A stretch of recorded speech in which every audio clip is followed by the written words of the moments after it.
ಶ್ರೀ ಉಮೇಶ್ ನವಲೆ ಕನ್ನಡ ಚಿತ್ರರಂಗದ ಹಾಗೂ ಕಿರುತೆರೆಯ ಒಬ್ಬ ಪ್ರತಿಭಾವಂತ ಕಲಾವಿದ. ಹುಬ್ಬಳ್ಳಿಯ ಹೈದ. ಮುದುಡಿದ ತಾವರೆ ಅರಳಿತು ಚಿತ್ರದಲ್ಲಿ ಶ್ರೀ ಅನಂತನಾಗ್ ಅವರಿಗೆ ಡೂಪ್ ಕಲಾವಿದನಾಗಿ ಬೆಳ್ಳಿ ಪರದೆಗೆ ಪರಿಚಯವಾದರು.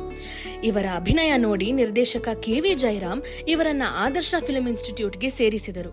ತದನಂತರ ಅವರದೇ ನಿರ್ದೇಶನದ ಅರುಣರಾಗ ಚಿತ್ರದಲ್ಲಿ ಶ್ರೀ ಅನಂತನಾಗ್ ಅವರ ತಮ್ಮನ ಪಾತ್ರ ಕೊಟ್ಟು ಪ್ರೋತ್ಸಾಹಿಸಿದರು. ರಣಚಂಡಿ, ಜಯಬೇರಿ, ಬಣ್ಣದ ಗೆಜ್ಜೆ, ರಣರಂಗ ಇನ್ನೂ ಹಲವು, ಒಟ್ಟು 27 ಚಿತ್ರದಲ್ಲಿ ಅಭಿನಯ. ಇನ್ನು ಕಿರುತೆರೆಗೆ ಬಂದರೆ ಕಂಡಕ್ಟರ್ ಕರಿಯಪ್ಪ, ವೈದ್ಯೋ ನಾರಾಯಣ ಹರಿ, ಒಂದು ಘಟನೆಯ ಸುತ್ತ ಮತ್ತಷ್ಟು ಧಾರಾವಾಹಿಗಳಲ್ಲಿ ನಟಿಸಿದ್ದಾರೆ. ಶ್ರೀ ಪಣಿ ರಾಮಚಂದ್ರ ಅವರ ನಿರ್ದೇಶನದ ಗಣೇಶನ ಮದುವೆ ಚಿತ್ರದ ಡಾಕ್ಟರ್ ಬಿಲಹರಿ ಪಾತ್ರ, ನಂತರ ಗೌರಿ ಗಣೇಶ ಚಿತ್ರದಲ್ಲಿ ಇವರು ಅಭಿನಯಿಸಿದ ಚಂದ್ರಮೌಳಿ ಪಾತ್ರ ಇವರ ವೃತ್ತಿ ಬದುಕಿಗೆ ದೊಡ್ಡ ಗುರುತು ಗೌರವ ತಂದುಕೊಟ್ಟ ಚಿತ್ರಗಳು. ಪ್ರಸ್ತುತ ಹುಬ್ಬಳ್ಳಿಯಲ್ಲಿ ತನ್ನ ತಂದೆ ಸ್ಥಾಪಿಸಿ ಪ್ರಾರಂಭಿಸಿದ ನವಲೆ ಮೆನ್ಸ್ವೇರ್ ಎನ್ನುವ ಅವರ ಕುಟುಂಬದ ವೃತ್ತಿಯನ್ನು ಹೆಮ್ಮೆಯಿಂದ ಮುಂದುವರಿಸಿ ಬರುತ್ತಿರುವ ಶ್ರೀ ಉಮೇಶ್ ನವಲೆ ಅವರು ಈ 101 ನೆನಪಿನ ಅತಿಥಿ. ವೀಕ್ಷಕರೇ, ಸ್ನೇಹಿತರೆ, ನಮಸ್ಕಾರ. ನಿಮ್ಮೆಲ್ಲರಿಗೂ ನಿಮ್ಮ ರಘುರಾಮ್ ಮಾಡುವ ಆತ್ಮೀಯ ಪ್ರೀತಿಯ ನಮಸ್ಕಾರಗಳು. ಒಂದು ಹೊಸ ಎನರ್ಜಿನಲ್ಲಿದ್ದೀನಿ, ಹೊಸ ಜೋಶಲ್ಲಿದ್ದೀನಿ. ಯಾಕೆ ಅಂದರೆ ನಮ್ಮ ಗಂಡು ಮೆಟ್ಟಿನ ನಾಡ ಮಂದಿ ಒಬ್ಬರನ್ನ ಇವಾಗ ಸಂದರ್ಶನ ಮಾಡೋಕ್ಕೆ ಹೊಂಟೀನಿ. ತಪ್ಪಾಗಿದ್ರೆ ಹುಬ್ಳಿ ಸ್ಲ್ಯಾಂಗಲ್ಲಿ ಕ್ಷಮೆ ಇರಲಿ, ಯಾಕೆಂದ್ರೆ ನನಗೆ ಅಷ್ಟಾಗಿ ಬರೋದಿಲ್ಲ. ಸೊ ಗೊತ್ತಿರೋಷ್ಟೇನೋ ಮಾತಾಡಿದ್ದೀನಿ, ಕ್ಷಮೆ ಇರಲಿ. ಇವರು ಅತ್ಯಂತ ಅಪರೂಪದ ಕಲಾವಿದ. ನನಗೆ ಒಬ್ಬರು ಚಂದಾದಾರರು, ನೀವೇ ಯಾರೋ ಒಬ್ಬರು ನನಗೊಂದ್ಸತಿ ನನ್ನ ಪಬ್ಲಿಕ್ದು ಏನು ವಾಟ್ಸಪ್ ನಂಬರ್ ಇದೆ ಆ ನಂಬರ್ಗೆ ಇವ್ರ ಬಗ್ಗೆ ಮಾಹಿತಿ ಕೊಟ್ಟು, ಇವರು ಸಿ.ಕೆ. ಚಂದ್ರ ಅವ್ರ ಸ್ನೇಹಿತರು, ಅವ್ರನ್ನೊಂದ್ಸತಿ ಮಾತಾಡಿ ಇವ್ರನ್ನ ಸಂದರ್ಶನ ಮಾಡಿ ಅಂತ ಹೇಳಿದ್ರು. ನಾನು ಇಮಿಡಿಯೇಟಾಗಿ ನನಗೆ ಈ ಥರ ಸಿಗ್ತಾರೆ ಅಂತ ಗೊತ್ತಾಗ್ಬಿಟ್ರೆ ನಾನು ಇಮಿಡಿಯೇಟಾಗಿ ನಾನು ಆ್ಯಕ್ಟಿವ್ ಆಗ್ತೀನಿ. ಸೊ ಚಂದ್ರು ಸರ್ ಫೋನ್ ಮಾಡಿದೆ, ಮಾತಾಡಿದೆ. ಸರ್ ಹಿಂಗೆ ನಂಬರು, ಒಂದು ಮಾತು ನೀವು ಹೇಳಿದ್ರಾಗತ್ತೆ, ನನಗೆ ಒಳ್ಳೆ ಗೆಳೆಯ ಅವನು, ನಾನು ನಂಬರ್ ಕಳಿಸ್ತೀನಿ, ಇಂಟರ್ವ್ಯೂ ಮಾಡಿರೋವು ಅಂತ ಚಂದ್ರು ಸರ್ ಹೇಳಿದ್ರು. Chandru sir, thank you so much ನಿಮ್ಮ ಆ ಕನ್ಸರ್ನ್ಗೆ, ಆ ಇನಿಷಿಯೇಟಿವ್ಗೆ. ಸಾರ್ ಹತ್ರ ಮಾತಾಡಿ ನಂಬರ್ ಕಳಿಸಿ, ಸಾರ್ ಹತ್ರನೂ ನಾನು ಫೋನ್ ಮಾಡಿ ಮಾತಾಡಿದೆ. ಅವರಿರೋದು ಹುಬ್ಳಿನಲ್ಲಿ ಒಬ್ಬ ದೊಡ್ಡ ಬಿಸ್ನೆಸ್ ಮ್ಯಾನ್. ನಮಗೋಸ್ಕರ, ಈ ಕಾರ್ಯಕ್ರಮಕ್ಕೋಸ್ಕರ, ನಾನು ಇಂಥ ಡೇಟಲ್ಲಿ ಆಗುತ್ತಾ ಸರ್ ಅಂತ ಕೇಳಿದ್ದಕ್ಕೆ ಇದಕ್ಕೋಸ್ಕರ ಬಂದಿದ್ದಾರೆ. ಇಲ್ಲಿ ನಾವು ಕೂತು ಮಾತಾಡ್ತಿರೋ ಜಾಗ ಇದು ಕೂಡ ಒಂದು ತುಂಬ ಇಂಪಾರ್ಟೆಂಟ್ ಜಾಗ. ಅಂದರೆ ರವಿ ಅವರು ಅಂತ ನಮ್ಮ ಸಾರ್ ಅವರ ಸ್ನೇಹಿತರು, ಅವ್ರ ಮನೆಯಲ್ಲೇ ಕರೆಸಿ ನಮಗೆ ಊಟಕ್ಕೆ ವ್ಯವಸ್ಥೆ ಮಾಡಿ, ಎಕ್ಸ್ಟ್ರಾರ್ಡಿನರಿ ಉತ್ತರ ಕರ್ನಾಟಕದ ಊಟ, ಇಂಟರ್ವ್ಯೂ ಆದಮೇಲೆ ಬ್ಯಾಟಿಂಗ್ ಮಾಡೋದೇನೆ ಅದು, ಊಟಕ್ಕೆ ವ್ಯವಸ್ಥೆ ಮಾಡಿ ಅಷ್ಟು ಪ್ರೀತಿಯಿಂದ ನೋಡ್ಕೊಟ್ಟಿದ್ದಾರೆ. ಸೊ ರವಿ ಅವರು ಕೂಡ ಈ ಮೂಲಕ ನಾನು ತುಂಬ ಹೃದಯದ ಧನ್ಯವಾದಗಳನ್ನು ತಿಳಿಸ್ತೀನಿ. ಎಂಡ್ ಆಫ್ ದ ಪ್ರೋಗ್ರಾಮ್ನಲ್ಲಿ ಅವ್ರನ್ನ ನಿಮ್ಗೆ ಪರಿಚಯ ಮಾಡಿಕೊಡ್ತೀನಿ ನಾನು. ಸೊ ಅವ್ರು ಯಾರು ಇವಾಗ ಮಾಡ್ತಾ ಇರ್ತಿರೋರು, ನೀವು ಅರುಣರಾಗ ನೋಡಿದರೆ ಅದರಲ್ಲಿ ಅನಂತನಾಗ್ ಅವ್ರ ತಮ್ಮ. ಇನ್ನೂ ನಿಮಗೆ ನಾನು ಭಾಳ ಸೀಲ್ ಒತ್ತವಾಗಿ ಹೇಳಬೇಕು ಅಂತಂದರೆ, ಗೌರಿ ಗಣೇಶ ಸಿನಿಮಾದಲ್ಲಿ ಚಂದ್ರಮೌಳಿ ಮಗ ಚಂದ್ರಮೌಳಿ ಸಾಕಷ್ಟು ಚಿತ್ರಗಳಲ್ಲಿ ಅಭಿನಯಿಸಿ ನಮ್ಮೊಟ್ಟಿಗೆ ಸಾಕಷ್ಟು ಎಂಟರ್ಟೈನ್ಮೆಂಟ್ ಕೊಟ್ಟು ಸಡನ್ನಾಗಿ ಚಿತ್ರರಂಗದಿಂದ ದೂರ ಆಗಿ ಇರೋ ಈ ವ್ಯಕ್ತಿನ ಹುಡುಕಾಟಕ್ಕೆ ಸಹಾಯ ಮಾಡಿದ ಎಲ್ಲರಿಗೂ, ಚಂದ್ರು ಸರಿಂದ ಹಿಡಿದು ಯಾರು ಈ ಮೆಸೇಜ್ ಕಳಿಸಿದ್ದಾರೆ ಚಂದಾದಾರರು ಅವರಿಂದ ಹಿಡಿದು ರವಿ ಅವ್ರಿಗೂ ಎಲ್ರಿಗೂ ಮೊದಲನೇದಾಗಿ ಧನ್ಯವಾದಗಳನ್ನ ಹೇಳ್ತಾ, ಈಗ ನಾನು ನನ್ನ ಅತಿಥಿನ ನಿಮಗೆ ಪರಿಚಯ ಮಾಡ್ಕೊಳ್ಳುವಂಥ ಸಮಯ. ಈ ಕಾರ್ಯಕ್ರಮ ಮಾಡಬೇಕಾದ್ರೆ ನಿಮ್ಮ ರಘುರಾಮ್ ಮುಖಕ್ಕೆ ಬಣ್ಣ ಹಚ್ಚಲ್ಲ, ಬಣ್ಣದ ಮಾತಾಡಲ್ಲ, ಆದರೆ ಬಣ್ಣದ ಲೋಕದ ಅಪರೂಪದ ವ್ಯಕ್ತಿಗಳನ್ನ, ಸತ್ಯಗಳನ್ನ, ಸಾಧಕರನ್ನ ಎಲ್ಲೇ ಇರಲಿ ಹೋಗಿ ಹುಡುಕಿ ಹೆಕ್ಕಿ ಅವರ ಜೀವನದ ಕಥೆನ ನಿಮ್ಮ ಮುಂದೆ ದಾಖಲಿಸೋದು ಮರೆಯಲ್ಲ ಅಂತ ಹೇಳ್ತಾ ಸ್ವಾಗತ, ಸುಸ್ವಾಗತ. 101 ನೆನಪು. ಎಸ್, ಇವಾಗ ನಮ್ಮ ಜೊತೆಗಿದ್ದಾರೆ. ಇವ್ರನ್ನ ಚಂದ್ರಮೌಳಿ ಅಂತ ಕರೀಲ್ಲ, ಇಲ್ಲ ಅವರ ನಿಜವಾದ ಹೆಸರನ್ನ ಕರೀಲ್ಲ, ಇಲ್ಲ, ನಮಗೆ ನಿಮಗೆ ಎಲ್ಲ ಪರಿಚಯ ಚಂದ್ರಮೌಳಿ ಅಂತಾನೆ. ಸೊ ಚಂದ್ರಮೌಳಿ ಅಂತಾನೆ ಕರಿತೀನಿ. ಅವ್ರ ನಿಜವಾದ ಹೆಸರು ಏನು, ಎತ್ತ, ಅವ್ರ ಕುಟುಂಬ, ಅವ್ರ ಮನೆತನ ಎಲ್ಲ ಅವ್ರ ಹತ್ರನೇ ಬಾಯಿ ಬಿಡಿಸ್ತೀನಿ. ಸೊ ಹಾಗಿದ್ರೆ ಸ್ವಾಗತ ನಮ್ಮ ಚಂದ್ರಮೌಳಿ ಅವರಿಗೆ. ಸರ್ ನಮಸ್ಕಾರ. ನಮಸ್ಕಾರ ಸರ್ ರಘುರಾಮ್ ಅವರೇ, ತುಂಬ ಖುಷಿ ಆಯಿತು. ನಮ್ಮನ್ನು ಹುಬ್ಳಿಯಿಂದ ಕರೆಸಿದ್ರಿ, ಇಲ್ಲಿವರೆಗೂ ನಮ್ದು ಪರಿಚಯ ನೀವು ಜನಕ್ಕೆ ಮಾಡಿಕೊಡ್ತಾ ಇದ್ರಿ, ಅದಕ್ಕೆ ನನ್ನಿಂದ ಉತ್ಪೂರ್ವಕ ಧನ್ಯವಾದ ಸರ್. ನನಗೆ ಈ ಅವಕಾಶ ಕೊಟ್ಟಿದ್ದಕ್ಕೆ ನಿಮಗೆ, ಚಂದ್ರು ಸರ್ಗೆ, ನಿಮ್ಮ ಸ್ನೇಹಿತ ರವಿ ಅವ್ರಿಗೆ ಧನ್ಯವಾದಗಳು. Thank you sir, thank you. ನೀವು ಪ್ರೀತಿಯಿಂದ ಬಂದು ನಮಗೆ ಒಂಥರ ಎಕ್ಸೈಟ್ಮೆಂಟ್ ಸರ್ ನಿಮ್ಮನ್ನು ನೋಡೋದಕ್ಕೆ. ಯಾಕೆ ಚೈಲ್ಡ್ಹುಡ್ ಅಲ್ಲಿ ನಾವೆಲ್ಲ ನಿಮ್ಮ ಸಿನಿಮಾಗಳು ನೋಡಿದ್ವಿ, ಎಲ್ಲೋಗ್ಬಿಟ್ರಿ ನೀವು, ಏನು ಅನ್ನೋದೇ ಗೊತ್ತಿರಲಿಲ್ಲ. ಸೊ ಇವತ್ತು ನಿಮ್ಮನ್ನು ನೋಡ ಹಾಗೆ ಇದ್ದೀರಾ, ಏನಂದ್ರೆ ಕೂದಲು ಮಾತ್ರ ಚೂರು ಕಡಿಮೆ ಆಗಿದೆ ಅಷ್ಟೇ, ಚೂರು ಇಲ್ಲ, ಪೂರನೇ ಹೋಗ್ಬಿಟ್ಟಿದೆ. ಬಟ್ ಹಾಗೆ ಇದೆ, ಅದೇ ನಗು, ಅದೇ personality. Super sir, very nice. ಖುಷಿ ಆಯ್ತು ಸರ್. ನಿಜವಾದ ಹೆಸರು ಉಮೇಶ್ ನವಲೆ ಅನ್ನೋದು ನಿಮ್ಮ ಮನೆತನದ ಹೆಸರು? ಹೌದು ಸರ್, ನವಲೆ ಮನೆತನದವರು. ಸಾಕಷ್ಟು ಚಿತ್ರರಂಗಕ್ಕೆ ಕೊಡುಗೆ ಇದೆ, ಎಲ್ಲಾನು ಮಾತಾಡ್ಕೊಂಡು ಹೋಗೋಣ ಸರ್. ಹಂಗಾರೆ ನಿಮ್ಮ ನೆನಪಿನ ಊರುಗಳಿಗೆ ಹೋಗೋಣ, ಸ್ಟಾರ್ಟ್ ಮಾಡೋಣ. ಖಂಡಿತವಾಗಿ. ಎಸ್, ನಮ್ಮ ಉಮೇಶ್ ಅವರು ಉತ್ತರ ಕರ್ನಾಟಕದ ಹೈದ. ಹೌದು. ಸೊ ಹೇಗಿತ್ತು ನಿಮ್ ಬಾಲ್ಯ? ಅಂದ್ರೆ ತುಂಬಾ ಕೂಡು ಕುಟುಂಬ ಅಂತ ಕೇಳ್ಪಟ್ಟೆ, ತುಂಬಾ ದೊಡ್ಡ ಮನೆತನ, ದೊಡ್ಡ ಮನೆ. ನೀವು ಬ್ರದರ್ಸ್ ಸಿಸ್ಟರ್ಸ್ 11 ಜನ ಅಂತ ಕೇಳ್ಪಟ್ಟೆ. ಕರೆಕ್ಟ್, ಹೌದು ಸರ್. ನನ್ನ ಹೆಸರು ಬಂದು ಉಮೇಶ್ ಗಂಗಾರಾಮ್ ನವಲೆ ಅಂತ. ಉಮೇಶ್ ಗಂಗಾರಾಮ್ ನವಲೆ, ನಮ್ಮ ತಂದೆ ಹೆಸರು ಗಂಗಾರಾಮ್ ನವಲೆ. ನಮ್ಮ ತಂದೆಯವರು ಶಿವಮೊಗ್ಗದಿಂದ ಹಾವೇರಿಗೆ ಬಂದ್ರು, ಹಾವೇರಿಯಿಂದ ಹುಬ್ಳಿಗೆ ಬಂದು, ಹುಬ್ಳಿಯಲ್ಲಿ ಫಸ್ಟ್ ರೆಡಿಮೇಡ್ ಶಾಪ್ ಮಾಡಿದ್ರು ನಮ್ಮ ತಂದೆಯವರು. ಯಾವ್ದು ರೆಡಿಮೇಡ್ ಶಾಪ್ ಇರಲಿಲ್ಲ ಹುಬ್ಳಿಲಿ, ಬರೀ ಟೆಕ್ಸ್ಟೈಲ್ ಅಷ್ಟೇ ಇತ್ತು. ಯಾವ ಇಸ್ವಿಲಿ ಸರ್ ಇದು? ಅದು ಸುಮಾರು ಆಯ್ತು, ಈಗ 75-100 ಇಯರ್ಸ್ ಹತ್ತತ್ರ ಬಂತು. ಏನ್ ಹೆಸರು ನಿಮ್ಮ? ನವಲೆ ಸ್ಟೋರ್ಸ್ ಅಂತ. ಇವತ್ತು ಕೂಡ ಜನ ಎಲ್ಲ ನವಲೆ ಓದಿದ್ರೆ ಅದ್ ಮುಂದಿನ ಹೆಸರು ಹೇಳಲ್ಲ, ನವಲೆ ಅಂತ ತಕ್ಷಣ ನವಲೆ ಸ್ಟೋರ್ಸೇ ಹೇಳ್ತಾರೆ. ನವಲೆ ನವೀನ್ ಇರ್ಬೋದು, ಅಥವಾ ನವಲೆ ಕಿಡ್ಡೀಸ್ ಇರ್ಬೋದು, ನವಲೆ ಡ್ರೆಸ್ ಲೈನ್ ಇರ್ಬೋದು, ಏನು ನವಲೆ ಅಂದ ತಕ್ಷಣ ಫಸ್ಟ್ ನವಲೆ ಸ್ಟೋರ್ಸ್ ಅಂತಾನೆ ಹೇಳ್ಬಿಡ್ತಾರೆ. ಅಂದ್ರೆ ಅಷ್ಟು ಫೇಮಸ್ ಆಗಿತ್ತದು. ಆಮೇಲೆ ರೆಡಿಮೇಡ್ ಮ್ಯಾನುಫ್ಯಾಕ್ಚರ್ ಅಲ್ಲಿ ಫಸ್ಟ್ ಫ್ಯಾಕ್ಟ್ರಿ, ಇಂಡಿಯಾದಲ್ಲೇ ಫಸ್ಟ್ ಫ್ಯಾಕ್ಟ್ರಿ ಆಗಿದ್ದು ಬೆಂಗಳೂರಲ್ಲಿ. ಅದು ಸ್ಯಾಮ್ಸಂಗ್ ಡ್ರೆಸ್ಸಸ್ ಅಂತ. ಎಲ್ಲೂ ರೆಡಿಮೇಡ್ ಫ್ಯಾಕ್ಟ್ರಿ ಇರಲಿಲ್ಲ ಇಂಡಿಯಾದಲ್ಲಿ. ಕರ್ನಾಟಕದಲ್ಲಿ ಫಸ್ಟ್ ರೆಡಿಮೇಡ್ ಫ್ಯಾಕ್ಟ್ರಿ ಆಗಿದ್ದು ಬೆಂಗಳೂರಲ್ಲಿ, ಸ್ಯಾಮ್ಸಂಗ್ ಡ್ರೆಸ್ಸಸ್ ಅಂತ. ಮಿಷಿನ್ ರೋಡಲ್ಲಿ ಇದೆ ಅದು ಫ್ಯಾಕ್ಟ್ರಿ ಇತ್ತು. ಅವ್ರದ್ದು ಏಜೆನ್ಸಿ ತೊಗೊಂಡ್ರಿ ನಮ್ಮ ತಂದೆಯವರು. ಹೀಗಾಗಿ ಹುಬ್ಳಿಗೆ ಬಂದು ಫಸ್ಟ್ ರೆಡಿಮೇಡ್ ಅಂಗಡಿ ಮಾಡಿದ್ರು ನಮ್ಮ ತಂದೆಯವರು. ಶಕುಂದರ್ ಸ್ಯಾರೀಸ್ ಇದೆ, ಅದು ಕೂಡ ಭಾಳ ಫೇಮಸ್. ಸೊ ಒಂದು ಟೈಮಲ್ಲಿ ಭಾಳ ಫೇಮಸ್ ನವಲೆ ಫ್ಯಾಮಿಲಿ. ನೀವು ಹೇಳಿದ ಹಾಗೆ ಭಾಳ ದೊಡ್ಡ ಅಂಗಡಿ ಇತ್ತು. ಸೊ ತಂದೆಯವ್ರ ಹೆಸರೇನು ಸರ್? ತಂದೆ ಹೆಸರು ಗಂಗಾರಾಮ್ ಮುಕುಂದ್ರ ನವಲೆ ಅಂತ ಹೇಳಿ. ನಮ್ಮ ತಾಯಿ ಹೆಸರು ಪಾರ್ವತಿಬಾಯಿ ನವಲೆ ಅಂತ. ಸೊ ನಮ್ಮ ತಂದೆಯವರಿಗೆ ಟೋಟಲ್ 11 ಮಕ್ಕಳು. ನಾವು 5 ಜನ ಬ್ರದರ್ಸ್, 6 ಜನ ಸಿಸ್ಟರ್ಸ್. ಪಂಚಪಾಂಡವರು. ಅದರಲ್ಲಿ ನಮ್ಮ ಎಲ್ಡರ್ ಬ್ರದರ್ ಇಲ್ಲ, ಒಬ್ರು ಸಿಸ್ಟರ್ ಇಲ್ಲ. ಸೊ 9 ಜನ ಇದೀವಿ ನಾವು. ಆಮೇಲೆ ಎಲ್ಲರೂ ಬಿಸ್ನೆಸ್ ಮಾಡಿದವರು, ಎಲ್ಲರೂ ಒಂದೊಂದು ಅಂಗಡಿ ಇಟ್ಕೊಂಡವರು. ಈಗ ಕೆಲವೊಬ್ರು ಏಜ್ ಆಗಿದೆ ಅಂತ ಬಾಡಿಗೆ ಕೊಟ್ಟು ಈ ರಿಟೈರ್ಡ್ ಹೆಲ್ಪ್ ಕೆಲವರು ಇದ್ದಾರೆ. ಇವಾಗ ನಿಮ್ಮ ಅಂಗಡಿ ಇದೆಯಾ ಸರ್? ಈಗಲೂ ಅಂಗಡಿ ಇದೆಯಾ? ಇದೆ, ಅಂಗಡಿ ಇದೆ. ಏನ್ ಅಂಗಡಿ ಹೆಸರು? ನವಲೆ ಮೆನ್ಸ್ ವೇರ್ ಅಂತ. ಎಲ್ಲಿ? ಹಳೆ ಬಸ್ ಸ್ಟ್ಯಾಂಡ್ ಪಕ್ಕದಲ್ಲೇ ಇದೆ. ಹುಬ್ಳಿ ಹಳೆ ಬಸ್ ಸ್ಟ್ಯಾಂಡ್ ಪಕ್ಕದಲ್ಲೇ ಇದೆ. ಭಾರತಿ ಲಾಸ್ ಬಿಲ್ಡಿಂಗ್ ಅಲ್ಲಿ ಜಸ್ಟ್ ಅಪೋಸಿಟ್ ಐದಾ ಹೋಟೆಲ್. ಅಯೋಧ್ಯ ಹೋಟೆಲ್ ಸ್ನೇಹಿತರೆ, ಇವತ್ತು ಸರ್ ಬಾಯಲ್ಲಿ ನೀರು ತರಿಸ್ತಿದ್ದೀರಾ. ಕೇಸರಿ ಬಾತ್ ನ್ಯಾಪಿಸ್ಬಿಟ್ಟು ನೀವು. ಅಷ್ಟು ಅದ್ಭುತವಾಗಿರುವಂತ ಒಂದು ಹೋಟ್ಲು, ಒಂದು ಜಾಗ. ಹೌದು, ಬೆಸ್ಟ್ ಹೋಟೆಲ್, ಬಹಳ ಹಳೆಯದ್ದು. ನಮ್ಮ ರಾಣಿ ಚೆನ್ನಮ್ಮ ಸರ್ಕಲ್ ಇಂದ ಸ್ವಲ್ಪ ಮುಂದೆ ಹಳೆ ಬಸ್ ಸ್ಟ್ಯಾಂಡ್ ಇದೆ. ಬಸ್ ಸ್ಟ್ಯಾಂಡ್ ಪಕ್ಕನೆ ನಮ್ಮ ಅಂಗಡಿ, ಸಾಹೇಬ್ರದ್ದು ಅಂಗಡಿ ಇದೆ. ಯಾವಾಗಾರು ಹುಬ್ಳಿಗೆ ಹೋದಾಗ ಅಲ್ಲಿ ಹೋಗಿ ನಮ್ಮ ಉಮೇಶ್ ಸಾಹೇಬ್ರ ಸಿಗ್ತಾರೆ. Yes sir. 11 ಜನ ಅಣ್ಣ ತಮ್ಮ ಅಕ್ಕ ತಂಗಿರ ಜೊತೆ ಬೆಳೆದಿದ ಆ ದಿನಗಳು ಹೇಗಿತ್ತು ನಿಮ್ಮ ಬಾಲ್ಯ? ಬಹಳ ಚೆನ್ನಾಗಿತ್ತು ಸರ್. ನಮಗೆಲ್ಲ ಆಕ್ಚುಲಿ ನೋಡಿ, ನಮ್ಮೊಂದು ಮಾತು ಹೇಳ್ತೀನಿ. ನಮ್ಮ ದೊಡ್ಡ ಸಿಸ್ಟರ್ ನನಗೂ 20 years ಡಿಫ್ರೆನ್ಸ್. ಇನ್ನೊಂದು ತಾಯಿ ನಿಮ್ಗವರು? ಹೌದು, 100% ಕರೆಕ್ಟ್ ಆಗಿ ಹೇಳಿದ್ರಿ. ಅವರೆಲ್ಲ ನಮ್ಮ ಸಾಕಿದ್ದ. ನಮ್ಮ ತಾಯಿಯವರೆಲ್ಲ ಮನೆ ಕೆಲಸ ಮಾಡೋರು, ನಮ್ಮ ಸಿಸ್ಟರ್ಸ್ ನಮ್ಮೆಲ್ಲ ದೊಡ್ಡ ಮಾಡೋದು. ಅವ್ರ ಅಭ್ಯಾಸ ನೋಡ್ಕೊಳ್ತಾ ಇದ್ರು, ಮನೆ ಕೆಲಸನೂ ಮಾಡ್ತಾ ಇದ್ರು, ಸಣ್ಣ ಮಕ್ಕಳುಗಳು ನೋಡ್ಕೊಳ್ತಾ ಇದ್ರು. ಸೊ ಒಂದು ಜಾಯಿಂಟ್ ಫ್ಯಾಮಿಲಿ ಇತ್ತು. ಅದ್ರ ಜೊತೆ ನಮ್ಮ ಚಿಕ್ಕಪ್ಪನ ಮಕ್ಕಳು ಇದ್ರು. ಏನಾಗ್ಬಿಡ್ತಾರೆ, ಹೇಗಿತ್ತಪ್ಪ ಅಂತ ಹೇಳಿದ್ರೆ, ಆ ಟೈಮಲ್ಲಿ ಆಟದಲ್ಲಿ ಭಾಳ ಇಂಟ್ರೆಸ್ಟಿಂಗ್. ನಾವು ಮನೆ ಮಂದಿ ಎಲ್ಲ ಇಂಡಿಯನ್ ಗೇಮ್ಸ್ ಆಡ್ತಿದ್ವಿ. ಕುಂಟಲ್ಪಿ, ಗಿಲ್ಲಿ ದಾಂಡು, ಕ್ರಿಕೆಟ್, ಕಬಡ್ಡಿ. ಈ ಆಟ ಆಡಿಲ್ಲ ಅನ್ನೋಂಗಿಲ್ಲ, ಎಲ್ಲ ಥರ ಆಟ ಆಡಿದ್ವಿ. ಎಲ್ಲ ಥರ ಊಟ ಸವಿತಾ ಇದ್ವಿ. ಎಲ್ರಿಗೂ ಭಾಳ ಮರ್ಯಾದೆ ಕೊಡ್ತಾ ಇದ್ವಿ. ದೊಡ್ಡವ್ರಿಗೆ ಭಾಳ ರೆಸ್ಪೆಕ್ಟ್ ಕೊಡ್ತಾ ಇದ್ವಿ.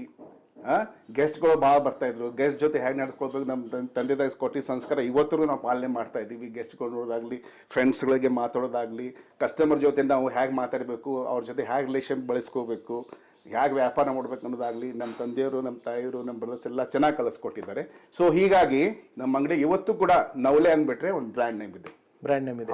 ಸೊ ಆಟದಲ್ಲಿ ತುಂಬಾ ಇದ್ದಿದ್ರಿ. ಪಾಠದಲ್ಲಿ ಹೇಗಿದ್ರಿ? ಪಾಠದಲ್ಲಿ ಏನಿರ್ಲಿಲ್ಲ ಆಕ್ಚುಲಿ. ಆಟದಲ್ಲಿ ಬಹಳ ಮುಂದಿದ್ವಿ. ಕಾಲೇಜಲ್ಲಿ ಕೂಡ ಆಟ ಆಡ್ತಿದ್ವಿ. ಇಲೆಕ್ಷನ್ ನಿಂತ್ಕೊಂಡ್ವಿ, ಇಲೆಕ್ಷನ್ ಗೆದ್ವಿ ಕಾಲೇಜಲ್ಲಿ. ಅವಾಗ ಏನೋ ಹೇಳ್ತಾ ಇದ್ದೆ ಸ್ಟಡಿ ಮಾಡ್ಬೇಕಾರೆ, ನಮ್ಮ ಕಲರ್ಸ್ ಏನೋ ನೀನು ಸೈಕಲ್ ಹೊಡಿತಿದ್ದೆ, ಅದು ಮಾಡ್ತಿದ್ದೆ, ಎಲ್ಲ ಒಂದ್ ದಿವಸ ನೀವು ಫಿಲ್ಮ್ ಆಕ್ಟ್ ಮಾಡಿ ತೋರಿಸ್ತೀನಿ ಅಂತ ಚಾಲೆಂಜ್ ಮಾಡಿ ನಿಜವಾಗ್ಲೂ ಹಂಗೆ ಮಾಡ್ದಿಲ್ಲ. ನನಗೆ ಜ್ಞಾಪಕನೇ ಇರಲಿಲ್ಲ. ನೀವು ಚಾಲೆಂಜ್ ಮಾಡಿದ್ದಂತೆ. ನಾನು 7th ಸ್ಟ್ಯಾಂಡರ್ಡ್ ಮಾಡಿದ್ದಂತೆ. ನಾ ಹಾಡು ಆಡ್ತಿದ್ನಲ್ಲ, ಹಾಡು ಹಾಡ್ತಿದ್ದೆ. ನಮ್ಮ ರವಿ ಜೊತೆ ಡ್ರಾಮಾನು ಮಾಡ್ತೀಯಾ ಅಂತ ಹೇಳಿದ. ಹೌದು, ಒಂದ್ ದಿವಸ ಒಂದು ಫಿಲ್ಮ್ ಅಲ್ಲಿ ಒಂದೇ ಒಂದ್ಸರಿ ಸ್ಕ್ರೀನ್ ಬಂದು ಹೋಗ್ತೀನಿ ನೋಡು ಅಂತ ನಾನು ಚಾಲೆಂಜ್ ಮಾಡಿದ್ದೆ ಅವ್ರಿಗೆ. ಅವ್ರು ಜ್ಞಾಪನ ಮಾಡಿಕೊಟ್ರು. ಸಿನಿಮಾ ನಂಟಂಗಿ ಪಿಕ್ಚರ್ಗಳೆಲ್ಲ ನೋಡ್ತಾ ಇದ್ರ ಬಾಲ್ಯದಲ್ಲಿ? ಬಹಳ. ಅದು ಪಿಕ್ಚರ್ ನೋಡೋದಂದ್ರೆ ದೊಡ್ಡ ಒಂದು ಹಬ್ಬ ಇದ್ದಂಗೆ. ಬೇರೆ ಎಂಟರ್ಟೈನ್ಮೆಂಟ್ ಇರಲಿಲ್ಲ ಸರ್. ಟಿವಿ ಇರ್ಲಿಲ್ಲ, ಮೊಬೈಲ್ ಇರ್ಲಿಲ್ಲ. ಫಿಲ್ಮ್ ನೋಡೋದಂದ್ರೆ ಒಂದು ದೊಡ್ಡ ಪ್ರೋಗ್ರಾಮ್. ನೀನು ಬಾರಪ್ಪ, ನೀನ್ ಟಿಕೆಟ್ ತಗಸು, ನೀ ಬಾ, ಅವ್ರು ಬಾ, ಬಸ್ಸಿಗೆ ಹೋಗು, ಹೀಗೆ ಹೋಗ್ಬಿಟ್ಟು ಪಿಕ್ಚರ್ ಟಿಕೆಟ್ ಕೊಡೋ ಮುಂಚೆ 1 hour ಮುಂಚೆ ಹೋಗಿ ನಿಲ್ತಾ ಇದ್ವಿ ನಾವು. ಆದ್ರೆ ಭಾಳ ಇಂಟ್ರೆಸ್ಟ್, ಫಿಲ್ಮ್ ಅಲ್ಲಿ ನೋಡೋಕೆ ಭಾಳ ಇಂಟ್ರೆಸ್ಟ್. ನಮ್ಮಲ್ಲಿ ಇನ್ನೊಂದು ಹೇಳ್ತೀನಿ, ಕನ್ನಡ ಫಿಲ್ಮ್ಗಳು ಹುಬ್ಳಿಗೆ ಸ್ವಲ್ಪ ಲೇಟ್ ಆಗಿ ಬರ್ತಾ ಇತ್ತು. Hindi film at A time Bengaluru and Bombay and Hubli at A time release ಆಗ್ತಾ ಇತ್ತು. ಸೊ ಹಿಂದಿ ಟಚ್ ಜಾಸ್ತಿ ಇದೆ ನಮ್ಗೆ. ಕನ್ನಡ ಈಗ ಇದೆ ಇಲ್ಲ ಅಂತಲ್ಲ, ಅವಾಗ ಹಿಂದಿ ಟಚ್ ಜಾಸ್ತಿ ಇತ್ತು. ಫಿಲ್ಮ್ ಹಿಂದಿ ಪಿಕ್ಚರ್ ಬಂದ್ರೆ ನಮ್ ಗೆಸ್ಟ್ ಎಲ್ಲ ನಮ್ಮ ಮನೆಗೆ ಬರೋರು ಪಿಕ್ಚರ್ ನೋಡೋಕೆ. ಹಿಂದಿ ಪಿಕ್ಚರ್. ಈ ಪಿಕ್ಚರ್ ನೋಡ್ಬಿಡ ಊರುಗಳು, ನಾ ಈ ಪಿಕ್ಚರ್ ನೋಡ್ ಬಂದ್ರೆ ದೊಡ್ಡ ಸ್ಥಾನ ಅದು. ನಾವು ಈ ಪಿಕ್ಚರ್ ನಾವು ಇಲ್ಲಿ ಬಂದ್ರೆ ಶಿವಮೊಗ್ಗ ಮೈಸೂರು ಬಂದ್ರೆ ಅಣ್ಣವ್ರ ಪಿಕ್ಚರ್ ಫಸ್ಟ್ ನೋಡ್ತಾ ಇದ್ವಿ. ನಾನೇ ನಮ್ಮ ಮನೆಯವ್ರ ಪಿಕ್ಚರ್ ನೋಡ್ಬಿಟ್ಟೆ, ನಾನು 7th ಸ್ಟ್ಯಾಂಡರ್ಡ್ ಇದ್ದೆ. ಅದು ಹೋಗ್ಬಿಟ್ಟು ಎಲ್ಲ ನಮ್ಮ ಇವ್ರ ಫ್ರೆಂಡ್ಸ್ ಹತ್ರ ಹೇಳೋನು ಕತೆ. ಆ ತರ ಟೈಮ್ ಅದು. ನಾವೇನ್ ಫಿಲ್ಮ್ ನೋಡ್ತಿದ್ವಲ್ಲ, ನಾವೇನ್ ಡ್ರಾಮಾ ನೋಡಿ ಅದನ್ನ ಬಹಳ ಚೆನ್ನಾಗಿ ಅನುಭವಿಸಿದೀವಿ, ಬಹಳ ಖುಷಿ ಕಂಡ್ಕೊಂಡಿದ್ದೀವಿ. ಈಗ ಏನಾಗ್ಬಿಟ್ಟಿದೆ ಸರ್, ಮಕ್ಕಳಿಗೆ, ನಮ್ಮ ಮಕ್ಕಳಿಗೆ ನೀವೇನೇ ತೋರಿಸಿ ಅವ್ರ ಖುಷಿ ಅದು ತಗೊಳಕ್ ಆಗೋದಿಲ್ಲ. ಇವಾಗೆಲ್ಲ ಪಾಕೆಟ್ ಅಲ್ಲಿ ಸಿಕ್ಬಿಡುತ್ತಲ್ಲ ಸರ್. ಏನ್ ಮಾಡ್ತೀರಿ, ಯಾರು ಖುಷಿ ಪಡಿಸ್ಬೇಕಂದ್ರೆ ನಮ್ಗೆ ಖುಷಿ ಪಡಿಸಕ್ ಆಗಲ್ಲ ಅವ್ರಿಗೆ. 10,000 ಮೊಬೈಲ್ 1 ಲಕ್ಷ ಮೊಬೈಲ್ ಕೊಟ್ಟು ಹಿಂಗ್ ನೋಡ್ತಾರೆ, ಚೆನ್ನಾಗಿದೆ ಅಂತ ಇಟ್ಬಿಡ್ತಾರೆ.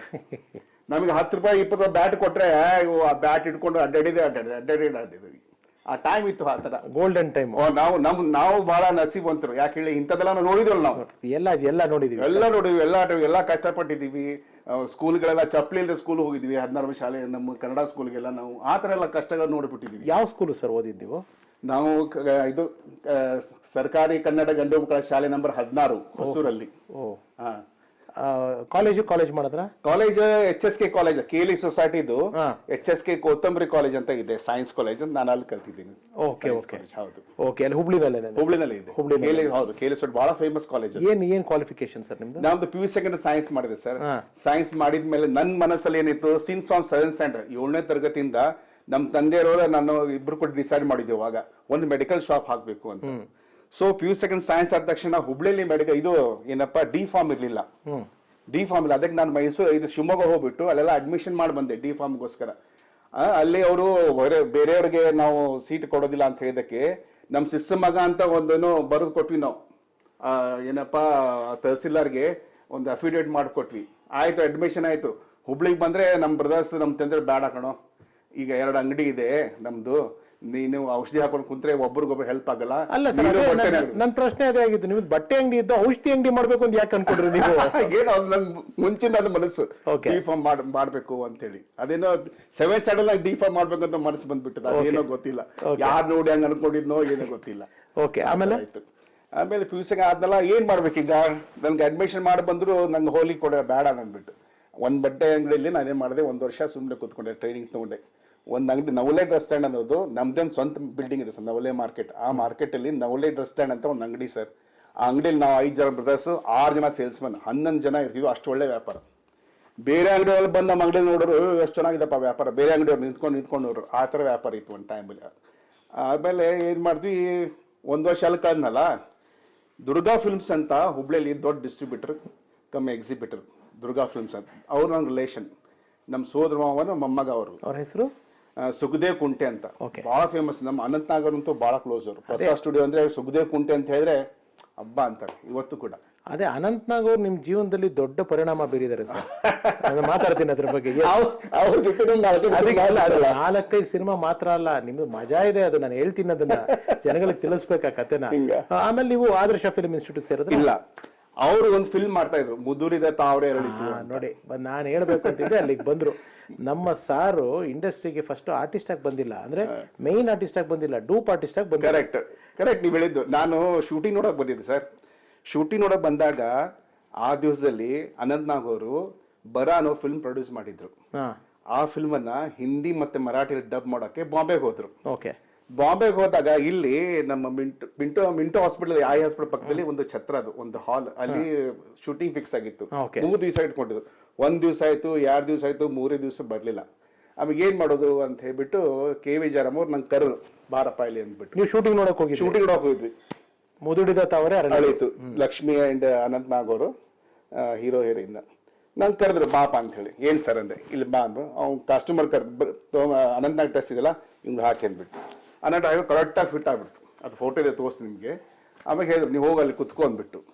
ಆಶ್ಚರ್ಯ ಇದೇನಪ್ಪ ಅಂದ್ಬಿಟ್ಟು ಹೋಗಿ ಕುತ್ಕೊಂಡೆ. ಅದು ಅನಂತನಾಗ್ ಅವ್ರ ಡ್ರೆಸ್ ಅಂತ ಗೊತ್ತಿತ್ತ ನಿಮ್ಗೆ? ಹೌದು, ಅವ್ರದ್ದು ಡ್ರೆಸ್ ಹಾಕ್ಬೇಕಲ್ಲ, ಮತ್ತೆ ಅದ ಕಂಟಿನ್ಯೂಟಿ ಇತ್ತಲ್ಲ, ಹಾಕ್ಸಿದ್ರು. ಅಲ್ಲಿ ದೂರ ಕುತ್ಕೊಂಡ್ರು. ಮಧ್ಯದಲ್ಲಿ ನಮ್ಮ ಟೈಗರ್ ಪ್ರಭಾಕರ್ ಅವ್ರದ್ದು ಒಂದು ಹಾಡು, ಕವಾಲಿ, ವಿವಾಹ ಬಾಳಿನ ಹೊಂಗಿರಣ. ಆ ಸಾಂಗ್ ಹೇಳಿ ಸರ್, ಬರ್ತಾರೆ. ಈ ದಿನ ಹೆಣ್ಣು ಗಂಡಿನ ಮಿಲನ, ಅದು ಮಧುರ ಗಾನ, ಅರೆ ವಾ ಸೂಪರ್. ಆ ಸಾಂಗ್ ಶೂಟಿಂಗ್ ಮಾಡಿದ ದೂರಿಂದ ಎಲ್ಲ ಆಯ್ತು. ಶೂಟಿಂಗ್ ಎಲ್ಲ ಆಯ್ತು. ನಂಗೆ ಕರೆದ್ರು ಯಾರೋ KV ಜಯರಾಮ್ ಅವರು.